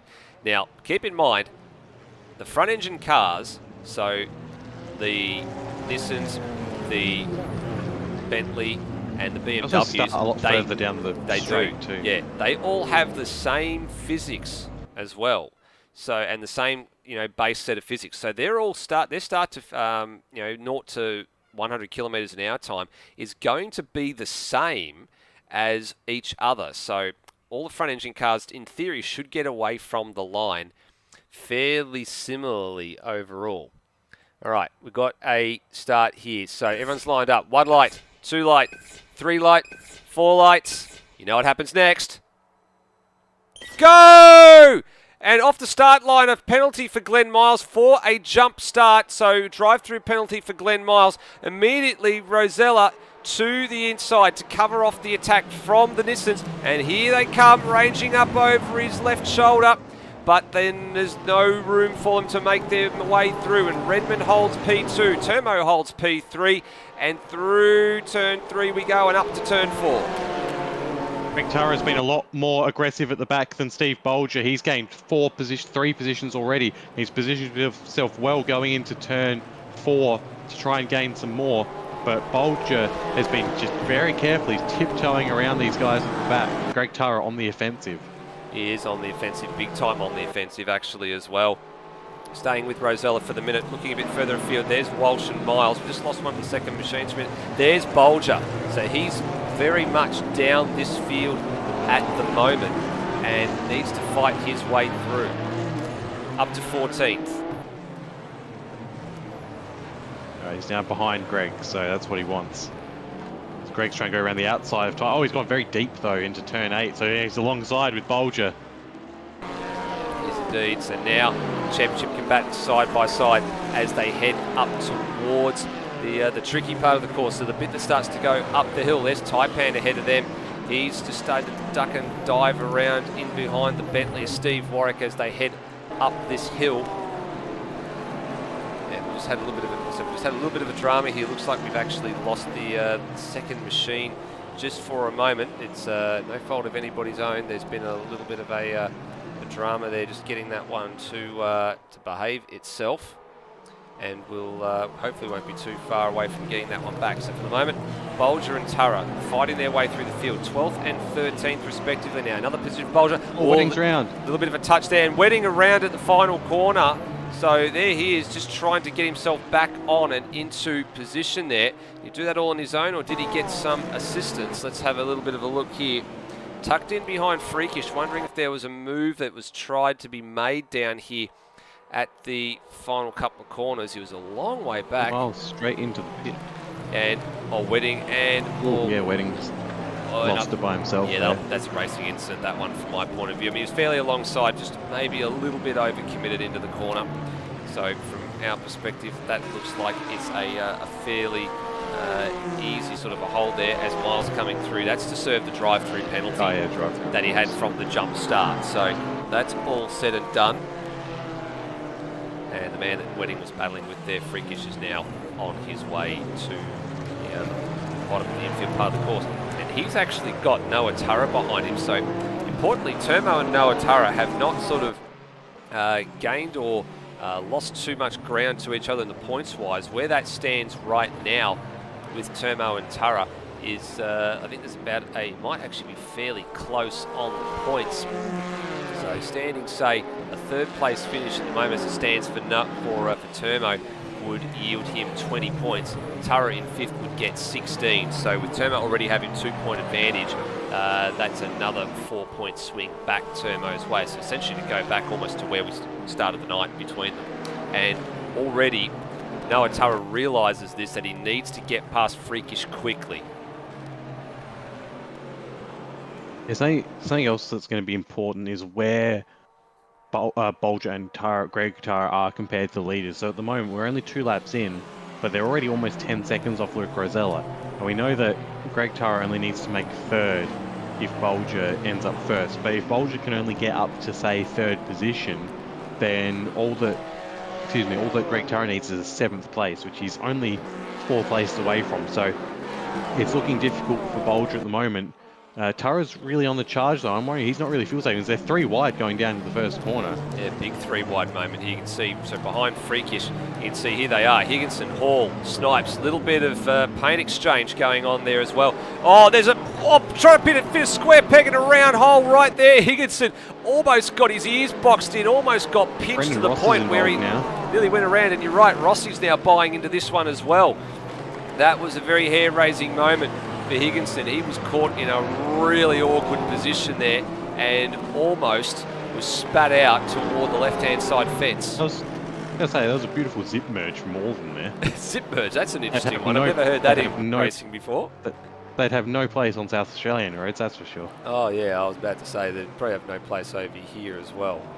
That's a very interesting dilemma that these guys find themselves with. So on we go to the hairpin part of the circuit. Higginson still following Freakish. There's a big long train between these drivers as well, so there's a fair bit going on here. Warwick had an incident in the background. Bolger just missed, I think Snipes was involved as well. Bolger just missed out on being hit there. He's now up to 10th, still behind Greg though. Yeah, these guys are going to catch this train fairly soon. So we see as we come up the hill here, there they go. Higginson and the 5.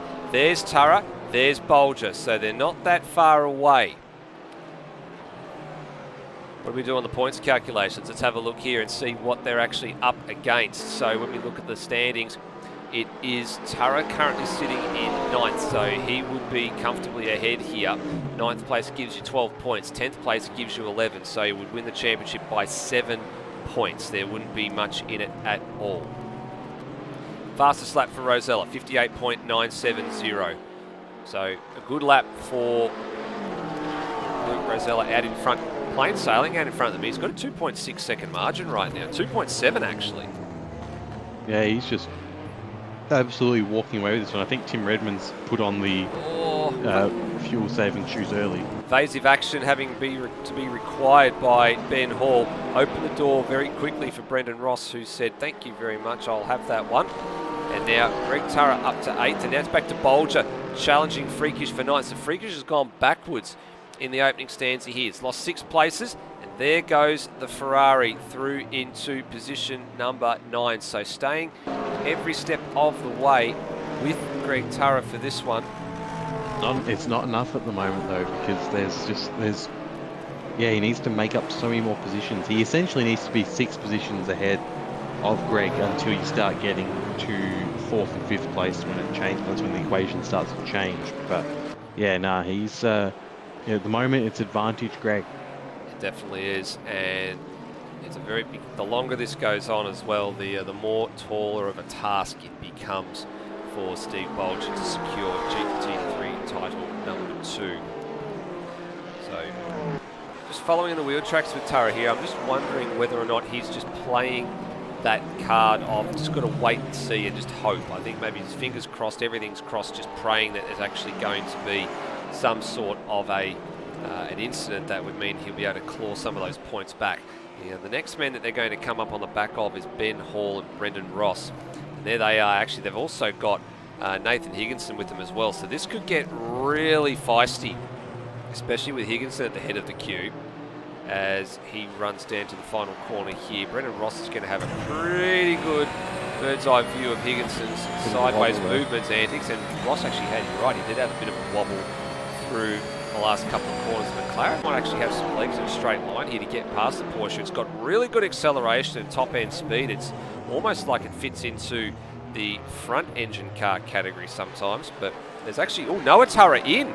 Just noticed Noah Turra in the pits in the back of shot. So again, second consecutive race, putting fuel in.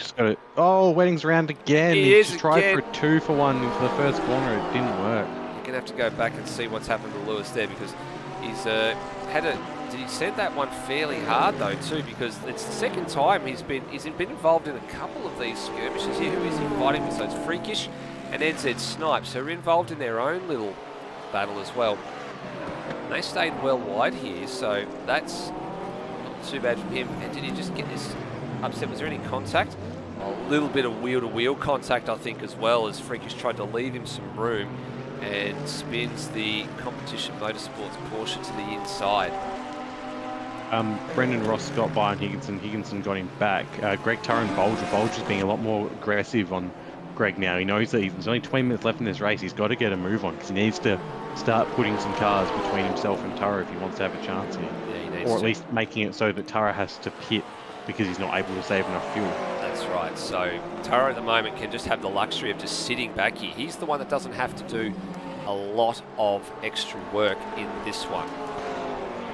So as they follow round and up the hill to turn 13, it's going to be 7th place for Turra, 8th place for Bolger, and here's that little battle again. Higginson now's gone back to the head of the queue, you're right. So Higginson leading out for Brendan Ross, who's managed to get past the McLaren of Ben Hall in this one. And then come this 2-pair, leading 2-pair in the championship.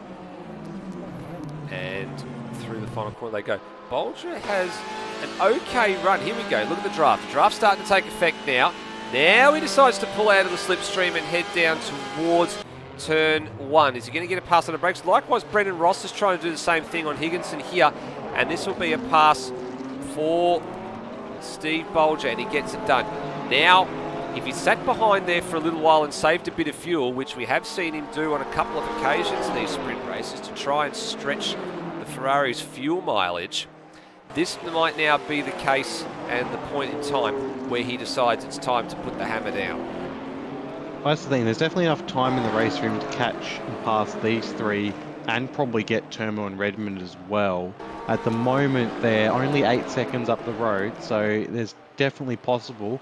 So if he can get all the way up and past Redmond, then Bolger will need to get to 5th. So Bolger will have to pass this group as well to be able to have a shot at the championship. Keeping an eye on Noah Turra as well, he's come out 16th overall. So currently splitting the two Playboy Nissans. Of course, Glenn Miles has been through the lane with having to serve the drive-through penalty for his jump start.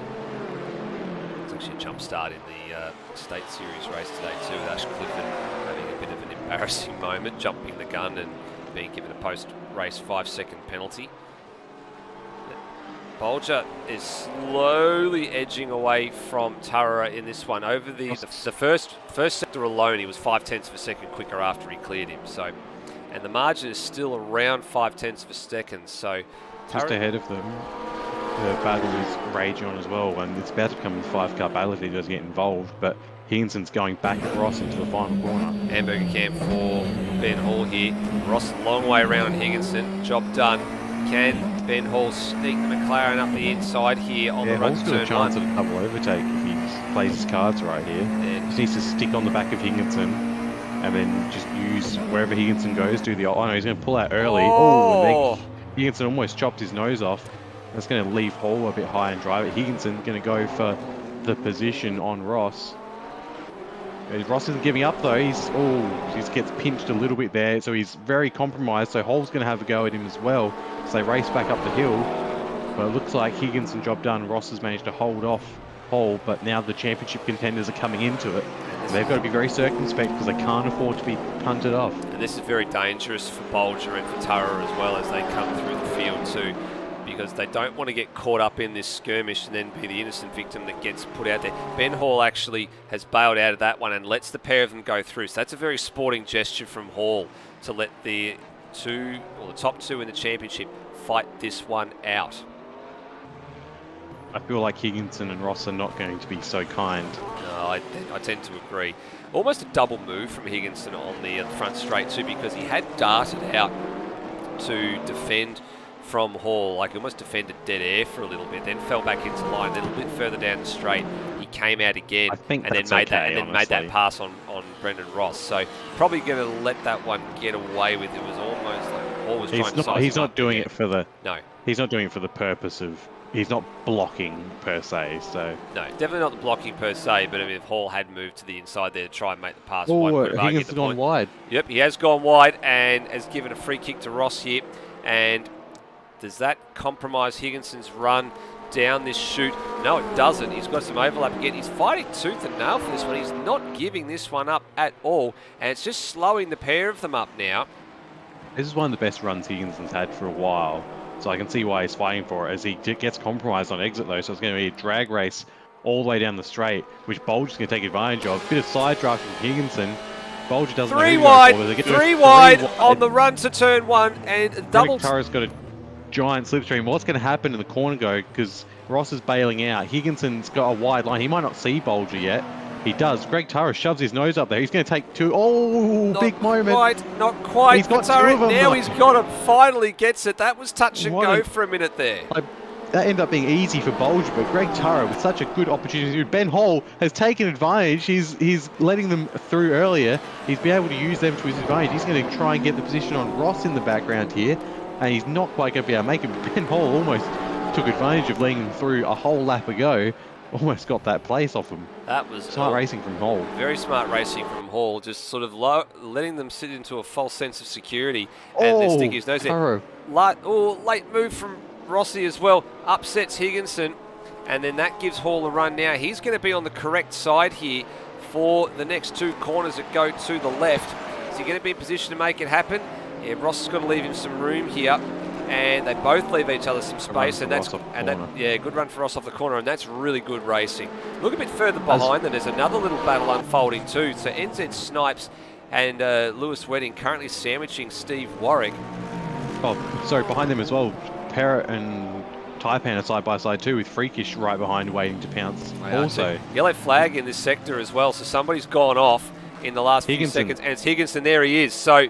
Something very disappointing for Higginson in that one, and no doubt there'll be something that has happened there with that one for him. Let's bring it up on the replay and see what happened. Looks like he did this all on his own as well. Maybe just overcommitted to the corner a bit too much. Oh, he used a fair bit of curb on the right-hand side as well, and that's just upset the braking. Oh, wow. And very nearly came back on in front of Ben Hall, and then had to very quickly get out of the way of the next trio and then fall in behind them. Well, Greg Turra is now in 5th, which means Bolger needs 2nd place, and 2nd place is currently 9 seconds down the road in Tim Redmond. So he's only lost a second during all that battling, but he only has 13 minutes left to get Redmond. We do expect that Redmond is going to have to fuel save towards the end of this race.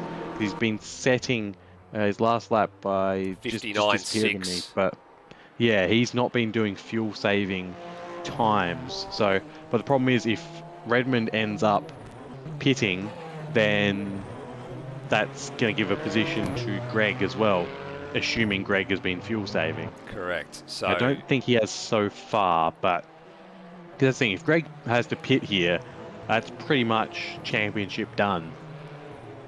We know Bolger won't have to. That Ferrari's quite easily able to make it on fuel, but yeah, Greg needs to be absolutely hyper focused on saving fuel now. But as Ross has gone. Oh yeah, he's had he's around. He's around. So he's around in the background there. So all that work that he just did with regards to passing Higginson and Hall has just come undone. Now he's fallen back to Lewis Wedding in the back of the shot there. You actually just saw with Tim Redmond on that back straight.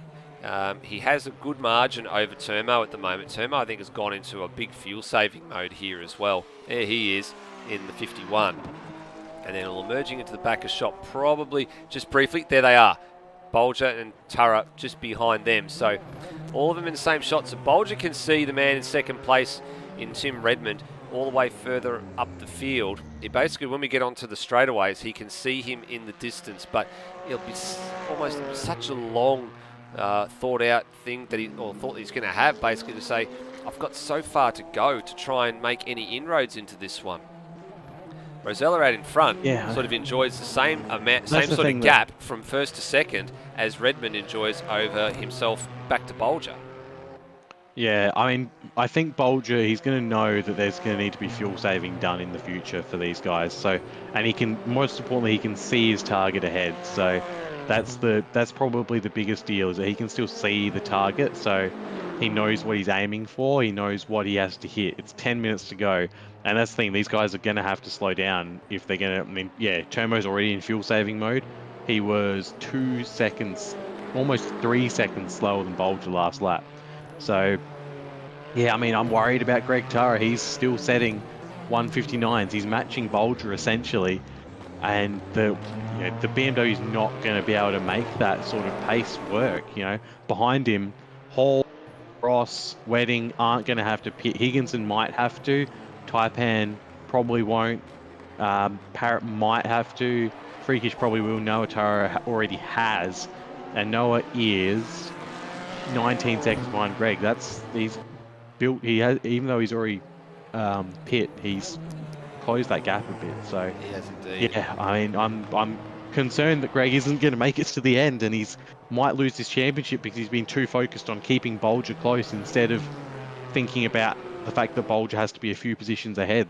Yeah, I think you're right there. And Steve Bolger's actually come into the lane and has taken service here. Noah Turra now goes up to 12th place. Oh, a little bit of a game lag there for him as well. Turmo's going to be caught. Turmo's been caught and passed here. There goes Steve Bolger, and there goes Greg Turra. So Turmo, I think Turmo's just he's seen them coming up. He's just gotten right out of the way. I think he knows he's fuel saving and he knows he's not in the fight. End otherwise. He knows he's not in their fight. So he's just stayed way away. Yeah, and he knows that his fight is with Noah Turra, and that's who he needs to pace himself against. Now, Noah Turra is just on his way to the final corner now. He's just going to probably emerge into the back of shot really late, right about now. That's where he is, right at the back there. It's the whole length of the front straightaway is the gap between Turmo and Noah Turra, as he's still got a bit of traffic to get through as well as Noah Turra, but he's not going to catch it probably till the end of this lap that he's just started, which is lap 11. So Turmo now in ultra fuel save mode. Last lap 2:05.9 for Turmo, so that's admittedly that's because he really let off. He really let that one out too. It's actually his detriment too, because here comes Ben Hall. He's on the move as well, having survived the battle between Brendan Ross, Nathan Higginson and himself. He's got the McLaren up to 6th place. Now, he's going to have to do some fuel saving or stop as well, because last time out at Monza, he actually ended up short on fuel within sight of the line and ended up retiring from the race. So I'm thinking about Greg. Greg just needs to aggressively fuel save now, because with 4th place, Bolger has to win. That's the be all and end all of it. 4th place, Bolger has to win to win the championship, and that is a tall task. That's a bridge too far. Rosella's 18 seconds down the road. There's 8 minutes left. He's not going to catch that even slightly. You know, he'd have to have Rosella pull over to him. He'd have to have bribed him with a lot of money for that to happen. Yeah, he would. So yeah, Greg I hope Greg wrote a list down of the combinations, because he really needs to just ease off a bit. I'm really concerned that he's not put thought into this. Let's have a look. Last time around was a 2-minute .116. As they come to the line this time around, Bolger will set a, what has he done here, a 59.7, and Turra a 59.8. So it's touch and go. I mean, it's not qualifying laps that these guys are doing out there at the moment. That's the important bit, but it's not exactly fuel-saving laps either, unless they're somehow magically managing to find, time on track while still keeping a very, very light right foot on the accelerator pedal. This is going to be a real nail-biter for Greg Turra. Right now, with Bolger being, as you said, in 3rd place on the road, and Greg Turra being in 4th. The margin was already 6 points coming into this one, so that's only a 2-point swing in favour of Steve Bolger, so it'd still be a 4-point margin at the end of the day, championship-wise, for Greg Turra. So Bolger needs another place, at least one more place, and Redmond being 7 seconds up the road. Turra needs to fall back into the likes of Ben Hall, who's actually still on a fairly decent pace at the moment. His lap time was a 2-minute .385, so it was slower than Greg Turra's last lap, but admittedly probably didn't use a huge amount more fuel compared to the BMW. Yeah, the other thing that Greg has to be careful of is if he does drop back to 5th place, then 2nd is enough for Bolger. So, and there's every chance Bolger will catch Tim Redmond. But yeah, it's a fine line that he's got to walk. There's 6 minutes remaining. Yeah, not much time left. So here comes Hall. Has closed in on the back of Termo's 51 in the last few corners, and now he's right with him, and now dives to the inside saying, I'm here, make sure you leave me some room please, and they'll run side by side down the front straight. McLaren has some good legs in the line. Termo just giving him a little bit of, well, you want to make sure you make this pass. I'm going to make it not very difficult for you. Got to be careful. He's already seen there's people been turned around at turn 1 in the first race, and for the moment Termo survives. So he's being now Ben Hall. They're 3 wide between Taipan Higginson and Noah Turra. Yeah, they are indeed a bit further back. Here they come down into the first corner, and Turra goes to P9, so gets past all of them. So some really smart heads-up driving there. Higginson trying to go with him, and then the 2 cars next up the road for them are the 2 Porsches of Lewis Wedding and Brendan Ross. Noah's going to have to get his defensive tactics out here. Block pass on because Higginson wants the inside, and that's a really good move there just to take away the momentum at the corner apex for Noah Turra, and now head down the hill. Where's Termo in all of this? So Termo's still 5th and would still have the ascendancy going. Think, ooh, got a little lag spike for Noah Turra there as well. So a little bit of conniptions probably going through the heart for Nathan Higginson in that one. Something important is that Rosella's going to be crossing the line with around about 4 minutes and 5 seconds or so to go, which isn't like, that means there's going to be 4 more laps instead of 4 more laps instead of 3. Yeah, 4:06 he crosses the line because the start-finish line comes up a little bit earlier on this edition of the track. So there was 4:05 left on the clock. So you're right. Unless he backs off in the last, in the next lap or two, He's on lap 14 That's- now, and then there'll be I'm another 3 wondering- after this. I'm wondering if Greg's been going off of a 16-lap race and not a 17-lap race. And if so, he's not going to make it on fuel. That might explain why he's been pushing harder and not fuel saving as hard. But yeah, I mean, Rosella's had so much pace. He hasn't had any fighting to do like he was doing last time. So he's able to just put this pace down and put in that extra lap. Possibly. He hasn't really lost a lot of track position to Bolger. Apart from losing the place, he hasn't actually dropped that far off the back of the Ferrari either. And he's not really losing time to Turmo since they got past him anyway. Turmo's fight's the interesting fight because we've waiting to see what was happening with Ben Hall, if he would actually get to the back bumper of him. And he did for a brief moment, but then I think he's made a mistake in that opening lap. You know what's funny? Turmo's just done a purple first sector. He clearly feels like he's at his fuel number.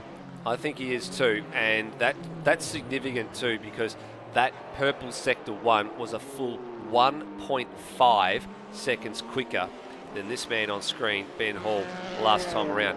What's the margin between them? Better part of 1.5 seconds. Yeah, and it's looking like Bolger's not going to catch Tim Redmond either. If Redmond's managed to fuel save, he's still maintained that 9-second gap. I'm wondering if these front-running guys have figured out their fuel saving a bit better, and that's why they're more confident, or they just haven't realised how fast Luke's going, because Luke's going to cross the line now with 2 minutes and 5 seconds to go. And he's doing laps the 6 seconds faster than that. So there's going to be this lap and then one more. 2 more. Yeah, 2 more. So this is lap 15, and then there'll be 17 in this one. So the pace has actually been quite hot, which is actually a bit of a surprise because with the rolling start, we had 16 laps in the last race. The standing start, we had 17. They took a lot longer to get up to speed because of the standing start. But that goes to show you how much fuel saving was being done, especially by Redmond in the early going when he was ahead of Rosella in that first race. He really controlled that pace. Yeah, I mean, that's the thing. He was going so much slower in that race, and I'm wondering if, I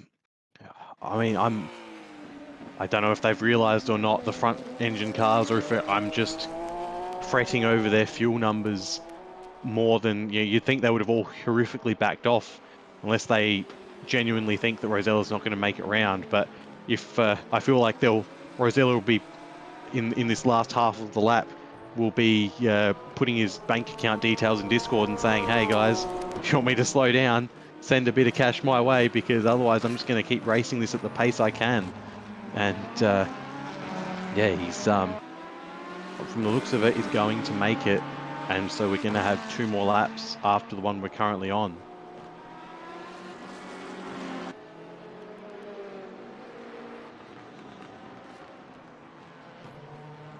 Looking back here at Parrott and Higginson. Higginson, unfortunately, after battling at the front for quite a while, back down here for 11th. But still a very good... He's been doing some very good battling, and his racecraft has improved immensely this season, I feel. I think it has the GT3s. I think they've taught him, but he needs to learn how to control the right foot a little bit better. Championship heavyweight battle just then for 10th on the running order. And Ross's round. And Ross, Wedding's round. Round 2. So was there contact between the 2 Porsches at the top of the hill? I think they both lost it. I think Ben Hall had an issue, and then they both lost it.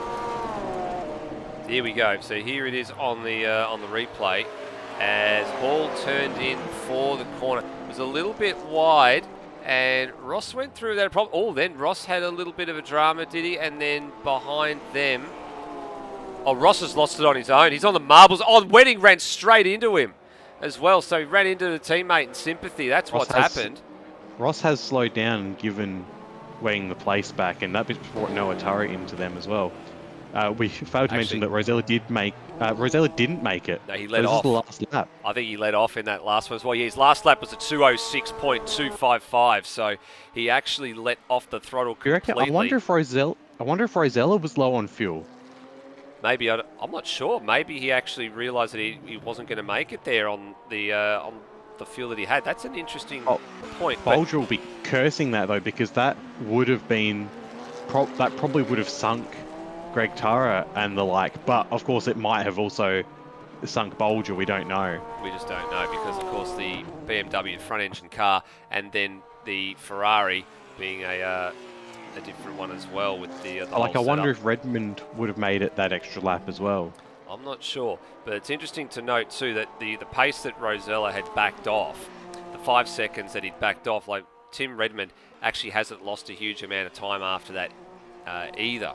So that means that Redmond was still in a normal pace mode for him versus Rosella, even though that he backed off, because the margin at 5 seconds, it only came down from 11 seconds to 6 seconds. But Rosella will get another win, so this will be win number 5 on the season. Most wins in a season without winning the championship, which will be an interesting point to note in ASR's GT3 history.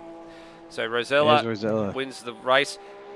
Redmond second, and then Bolger in third, but behind Bolger to the tune of 5 seconds. Greg Turra will be crowned ASR's new GT3 champion and the 2021 series winner. It hasn't been easy. And he's got grinning not winning on his car, but he will be grinning and winning now. I think he is. Turmo home in 5th place for that one. Wedding recovered to 6th after all of that. I think Ben Hall might have fallen off the road and had a drama. There he is back there in the McLaren. Ross to 7th. He's out of fuel. Noah Turra to 8th, and you're right, yeah, Ben Hall's crawling to the line. He's actually going to get beaten for 10th, so Taipan just misses out on nabbing 10th place, and Cameron Parrott goes through into 9th, so Hall 10th, Taipan 11th, NZ Snipes 12th, and Freakish Higginson, Walsh and Miles, and Steve Warwick was out of this one at lap 9. He was actually in the pit lane, I think, a lap or two earlier than that. So I'm wondering whether there's been another incident of some nature for Steve Warwick. Surely shouldn't have been fuel. No, it looks like it's just a straight, possibly a straight DNF for that one. But anyway, I guess in the words of, and look, I think you're right. I think that you're right. If Rosella had have gone the extra lap, it would have sunk Greg Turra, because look what's happening right now. Turra is getting a big push from Luke Rosella back into pit lane. Yeah, yeah. I don't know if Redmond's going to make it all the way around, but Bolger's still able to keep pushing, and he's still driving quite fast around the lap. Probably a bit disappointed. So, honestly, that's the thing. Rosella really had the, became the anointed one who got to decide who won the championship. And that's disappointing. From my point of view, I mean, that's he let off the throttle, and I mean, we'll never know the answer, I guess. I don't think he'll probably give us the full story on this one. I'm gonna ask him. I'm gonna ask him in the interview. But to be fair, I feel like Greg. I mean, we didn't hear from him, but I feel like Greg did pit it in the race before to make it so that we did have a fight down to the last race. And yeah, so it'll be yeah, we'll have to ask. We'll ask in the post-race interviews. I think we will.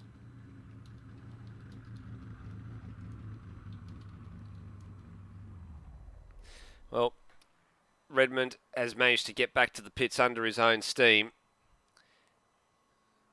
Greg Turra is still being pushed. I think he's out. I think he's coasting in there. You can definitely see, if we go on board here with him, you can hear the engine note, and there's not very much of it basically, and he's just going to coast it into the lane. There he is, and still Rosella continues to push Turra all the way home here. So we'll get to victory lane. It's only a matter of time before he gets there. It's a little bit of a downhill run now toward the flag, but it's wow, it's been a difficult night. I think that's probably to put it mildly.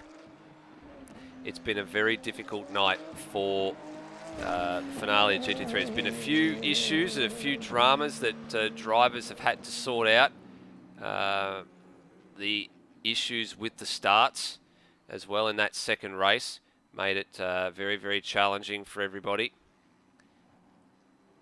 And finally, when we did get going, it was a most unusual finish and a most unusual set of circumstances to conclude probably what's been one of the most interesting seasons all throughout the last 4 years for ASR's endurance discipline. And here he comes. New champion. Headlights still on, so the car's still got power. And into victory lane.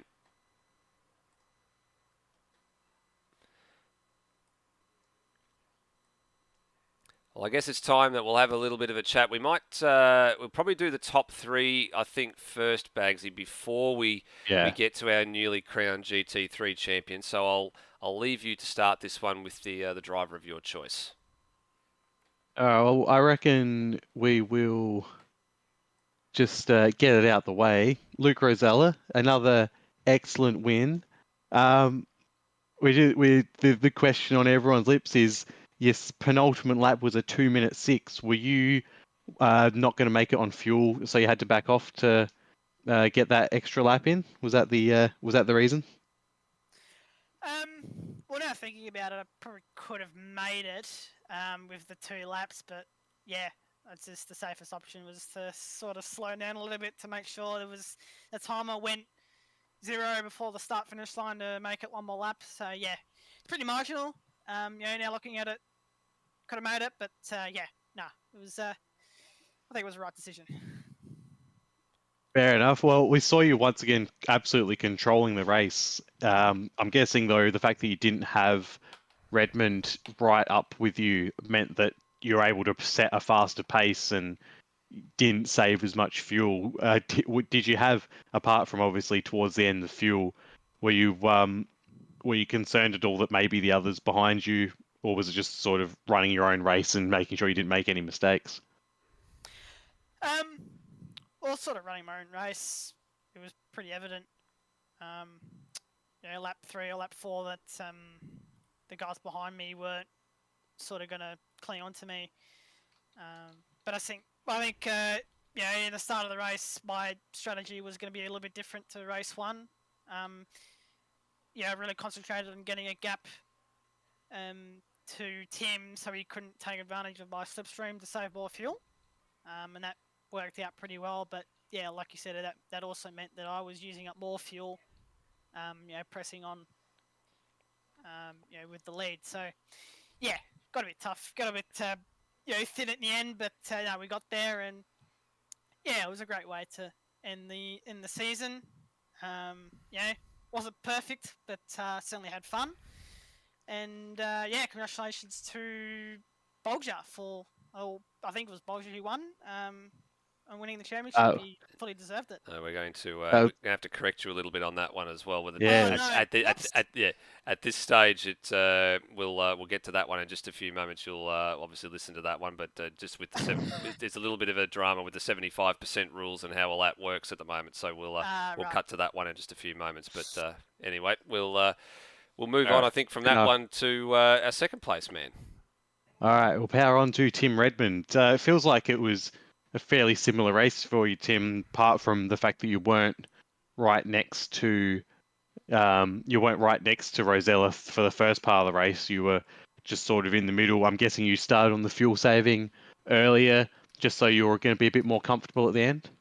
Yeah, absolutely right. I think I stayed with Luke for a couple of laps there, and then as you just heard, his strategy was to pull away and make a bit of a gap. So that was fine from that point. I just really had to just hone in and focus on the numbers and make sure we were bringing it home before, as a priority over anything else. So, yep, that was the goal, just to keep it clean and just enjoy the ride from there on. With if there'd been an extra lap, if Rosella had gone for the extra lap, were you going to be able to make it, or were you going to run out on the last lap? Would have been very, very tight going in there if we had to do 2 laps. I was preparing for it anyway, and when I saw Luke pull up for the start line to guarantee only a single lap finish, it was basically push from then on. So I knew straight away I had the fuel to just do a full final lap. Unfortunately, the tyres and everything were kind of all done by that point, so we weren't really able to close down the gap as much as I'd like. But hey, look, as I said, had a lot of fun. It was a really good challenge to to just try and make the fuel last in these cars. They're really thirsty, so yeah, it's what it is. It's good fun. Oh, another well-run second place for you. A twin pair of second places, and well raced considering how thirsty the car was. Yeah, thanks, mate. I really enjoyed it. Well, before I go on to Taro Bolger, we'll go back to Nether and find out who the championship winner is first, because I should probably not announce anything Well, prematurely. I'm going to say that with the way the point structure is, the 75% rule has been in place for some time. With regards to any of the endurance seasons, finishing 75% of the race is classified enough to get points. So based on that rule and any other rules that are that don't supersede it, it is Greg Turra with the championship win by 4 points. Based on the 15th place finish that he actually had in race 1, would have been and completed enough of the race for a 75% rule.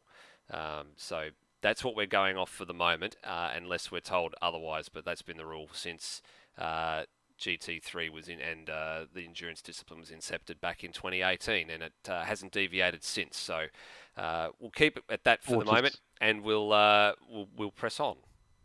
I thought as much. Well, in that case, commiserations to our third place driver, Steve Bolger. It was honestly horrible luck for you tonight with the game crash in the first race, and it's disappointing knowing that you had the pace and really probably could have won that race against Rosella at the start. Apart from that, though, race 2 got to carve through the field and push incredibly hard. Were you, if Rosella had gone for the extra lap, were you going to be able to make it on fuel? Yeah, I'd done enough early in the race to go flat out if there was another lap. So might have got Tim. I think Luke was a bit far down the road, but no, been a drama-packed last couple of races for me. And look, congratulations to Greg. He's driven quick all year, and massive sporting gesture pulling out of the first race. Otherwise, he would have won it by heaps. So it's good to have a crack and actually have a blast on the track. A very long evening. Yeah, well, it was good to be able to watch you guys going hammer and tongs at it as you're both carving through the field at the same time. It was were you in that race? Were you just sort of trying to push it as hard as you could for the most part and pass as many people, or were you still thinking of it in terms of a fuel strategy style race? No, it's definitely a fuel race. No, we couldn't drive flat out all the race, so I was fuel saving the entire race. But I knew I could probably fuel save a little bit more than Greg's car, so I just wanted to put him into a bit of trouble and stretch that pace out a little bit and put up the upper end of the fuel saving pace for me. But no, it was. I thought I had the pace of Luke and Tim if we had started, but Yeah, not meant to be. well, bad luck, and it's been a pleasure watching you race this season. Yeah, sorry you came so close and didn't quite get it, but we'll fully expect to see you at the pointy end of the field again next time we're running GT3s. It's always good to watch your race. Well, thanks, boys. And on to, go ahead, Nether. I was about to say, now on to the champion elect for 2021 in Greg Turra. I guess, Greg, it's been an interesting night, I guess, from not only your point of view, but from our point of view as well. Keeping the mindset the way that you had to for what's been a difficult night probably wasn't an easy challenge. How did you keep it together tonight? Not only are you deserving champion, but you've managed to you've managed to keep it together at probably what has been probably one of the most challenging last couple of weeks of a season. Yeah, thanks. Clearly I should have pitted and DNF'd before 75%, and then it probably should have gone maybe the other way. But no, this game makes for some dark comedy at times. Like, it's, I don't know, like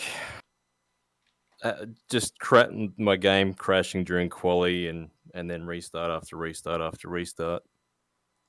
I just wanted to get on with it, as everyone did, of course. And once we got going, yeah, I was having good fun trying to keep up with Steve. Like, it was just I was really trying early on when I was in front of him to just save save more fuel than I ordinarily would, and I could see he was getting a little bit impatient, and then it was a matter of trying to keep up and get to the end. Well, it was you're right. It was a bit of a difficult one with the restart after restart after restart, which was something we haven't sort of seen before. 4 wins on the season.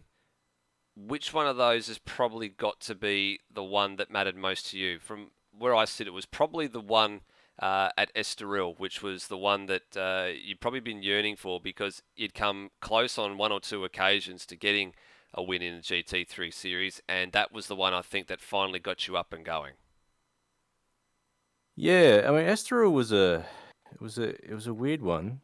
No, I mean, it did sort of like open the account, really, didn't it? Because I mean, the whole reason I'm doing this is just for fun, you know. Like, there's no sheep stations, and a win is nice, but you know, like, sometimes you have enough time to give 100%, sometimes you don't. So you know, it is what it is. I think probably I was happiest after Imola, because picking Damon's pocket like that was pretty satisfying, I have to say. But no, it's been a really good season. And the racing with everyone's been awesome. Like, you can't complain about anybody's driving, really. Like, I've got no beef with anyone. It's doesn't matter who you're coming up against, up and down the order. You know who they are and how they drive, and it's always week in, week out. It's always pretty good. And it's always consistent. I think that's the big point to take out of that. And I would echo those sentiments. This year, while the numbers haven't been as strong as they were with last year's World Series and Sprint Series, the consistency and the quality of the driving has definitely gone up a notch. And I think that's the best thing that we can take out of that. But I guess from both of us here in commentary, and I guess from your nearest competitor who's here with you in the box and has been sort of there challenging you for most of the year. It's going to take a little bit of time to sink in, but soak it up. But on the numbers and the rule set the way that it is, you've scored yourself a GT3 title in ASR, and a big congratulations from us all. Thanks very much, guys. It's yeah, it is. It hasn't really. I'll think about it later. It's that was. Yeah, it's been a very up and down season, to say the least. So no, and you know, props to Steve, the way he drives and the way he thinks when he drives. Like, call the guy the professor. Like, I really had to step it up if I was going to stay in the championship, and I really had to work at my fuel saving to make a go of it. Just because of the bar that Steve was setting pretty high. So yeah, it's I'm pretty happy. I would be too, mate. I would be too. And taking over that moniker, I guess you just called it the professor. There was a man in GT3 and ASR for a little while back in 2018, Greg Nangle, and they were calling him the professor. And you're right, Steve has definitely stepped it up, and the two of you definitely fitting to be top 2 in the championship. So well done, guys, and we will see you a little bit later on. Thanks very much. Well, Bagsy, what a way to end a season. As I said, trying night, difficult set of circumstances, and at the end of the day, I guess based on the way the rules are written, it's a GT3 title for Greg Turra. Yeah, it feels like he sort of almost accidentally fell into it the way he was hoping that he wasn't getting any points and just to make it a straight fight in the final race. But I think he is still the deserving winner of the whole thing. He has been the strongest racer this season and was the only one who was able to, really get on top of Damon Woods in that race in Imola. So I think he's definitely the deserving GT3 winner this championship. Yep, I think you're right. It's it almost sounded like to me there that he didn't want to win it that way, and he wanted to have the fair fight, which I absolutely commend him for wanting to be there and to race it and settle it on the track. Obviously, it was a little bit of it didn't go according to script based on how the words are written with regards to the rules and stuff. But it's I guess it is what it is, and we'll look back at it and sort of scratch our heads after today and go, that was a really, really interesting final race of GT3s. Just to cap off how the points finished for a number of the competitors, so we know what the top two in the championship are. The other battle that was of interest tonight was the third place battle between Turmo and Noah Turra. They were 5 points apart at the beginning of the night, and guess what? They are 5 points apart at the end of the night, in the same order they were originally. So that's third for Turmo in the Nissan and fourth for Noah Turra in the BMW. Lewis Wedding did enough to keep himself insulated for fifth place, so he contested every round except two, so he missed out on Monza. Unfortunately for him, that was due to some power issues in the area with some of the storms that we'd had here in the last couple of weeks. And he missed Estoril as well. Luke Rosella, with 5 wins out of the possible 8 sprint races that took place this year, contested every sprint round and also contested the Imola round. And that's the most number of wins we've had in a GT3 season for quite some time that has not taken the title. Admittedly, the format of this year is a little bit different. Most of the GT3 seasons have been just a single race for each round, but still the most number of wins in a GT3 season without actually winning the title. That's actually an interesting record book statistic that'll be there for quite some time, I think. Tim Redmond into 7th. He only came into the season at Laguna Seca and had a couple of rounds he missed in between there as well. So a commendable effort to get to 7th place there. Steve Warwick contested every round. Couple of DNFs in there. Some really good results from him too. Best finish of 6th place at Paul Ricard was his best effort. And he finished on 191 points in 8th. He also managed to leapfrog Damon Woods. So Damon Woods fell all the way down the order. At the start of the night, he was up there in 5th or 6th place, and he's now down all the way to 9th.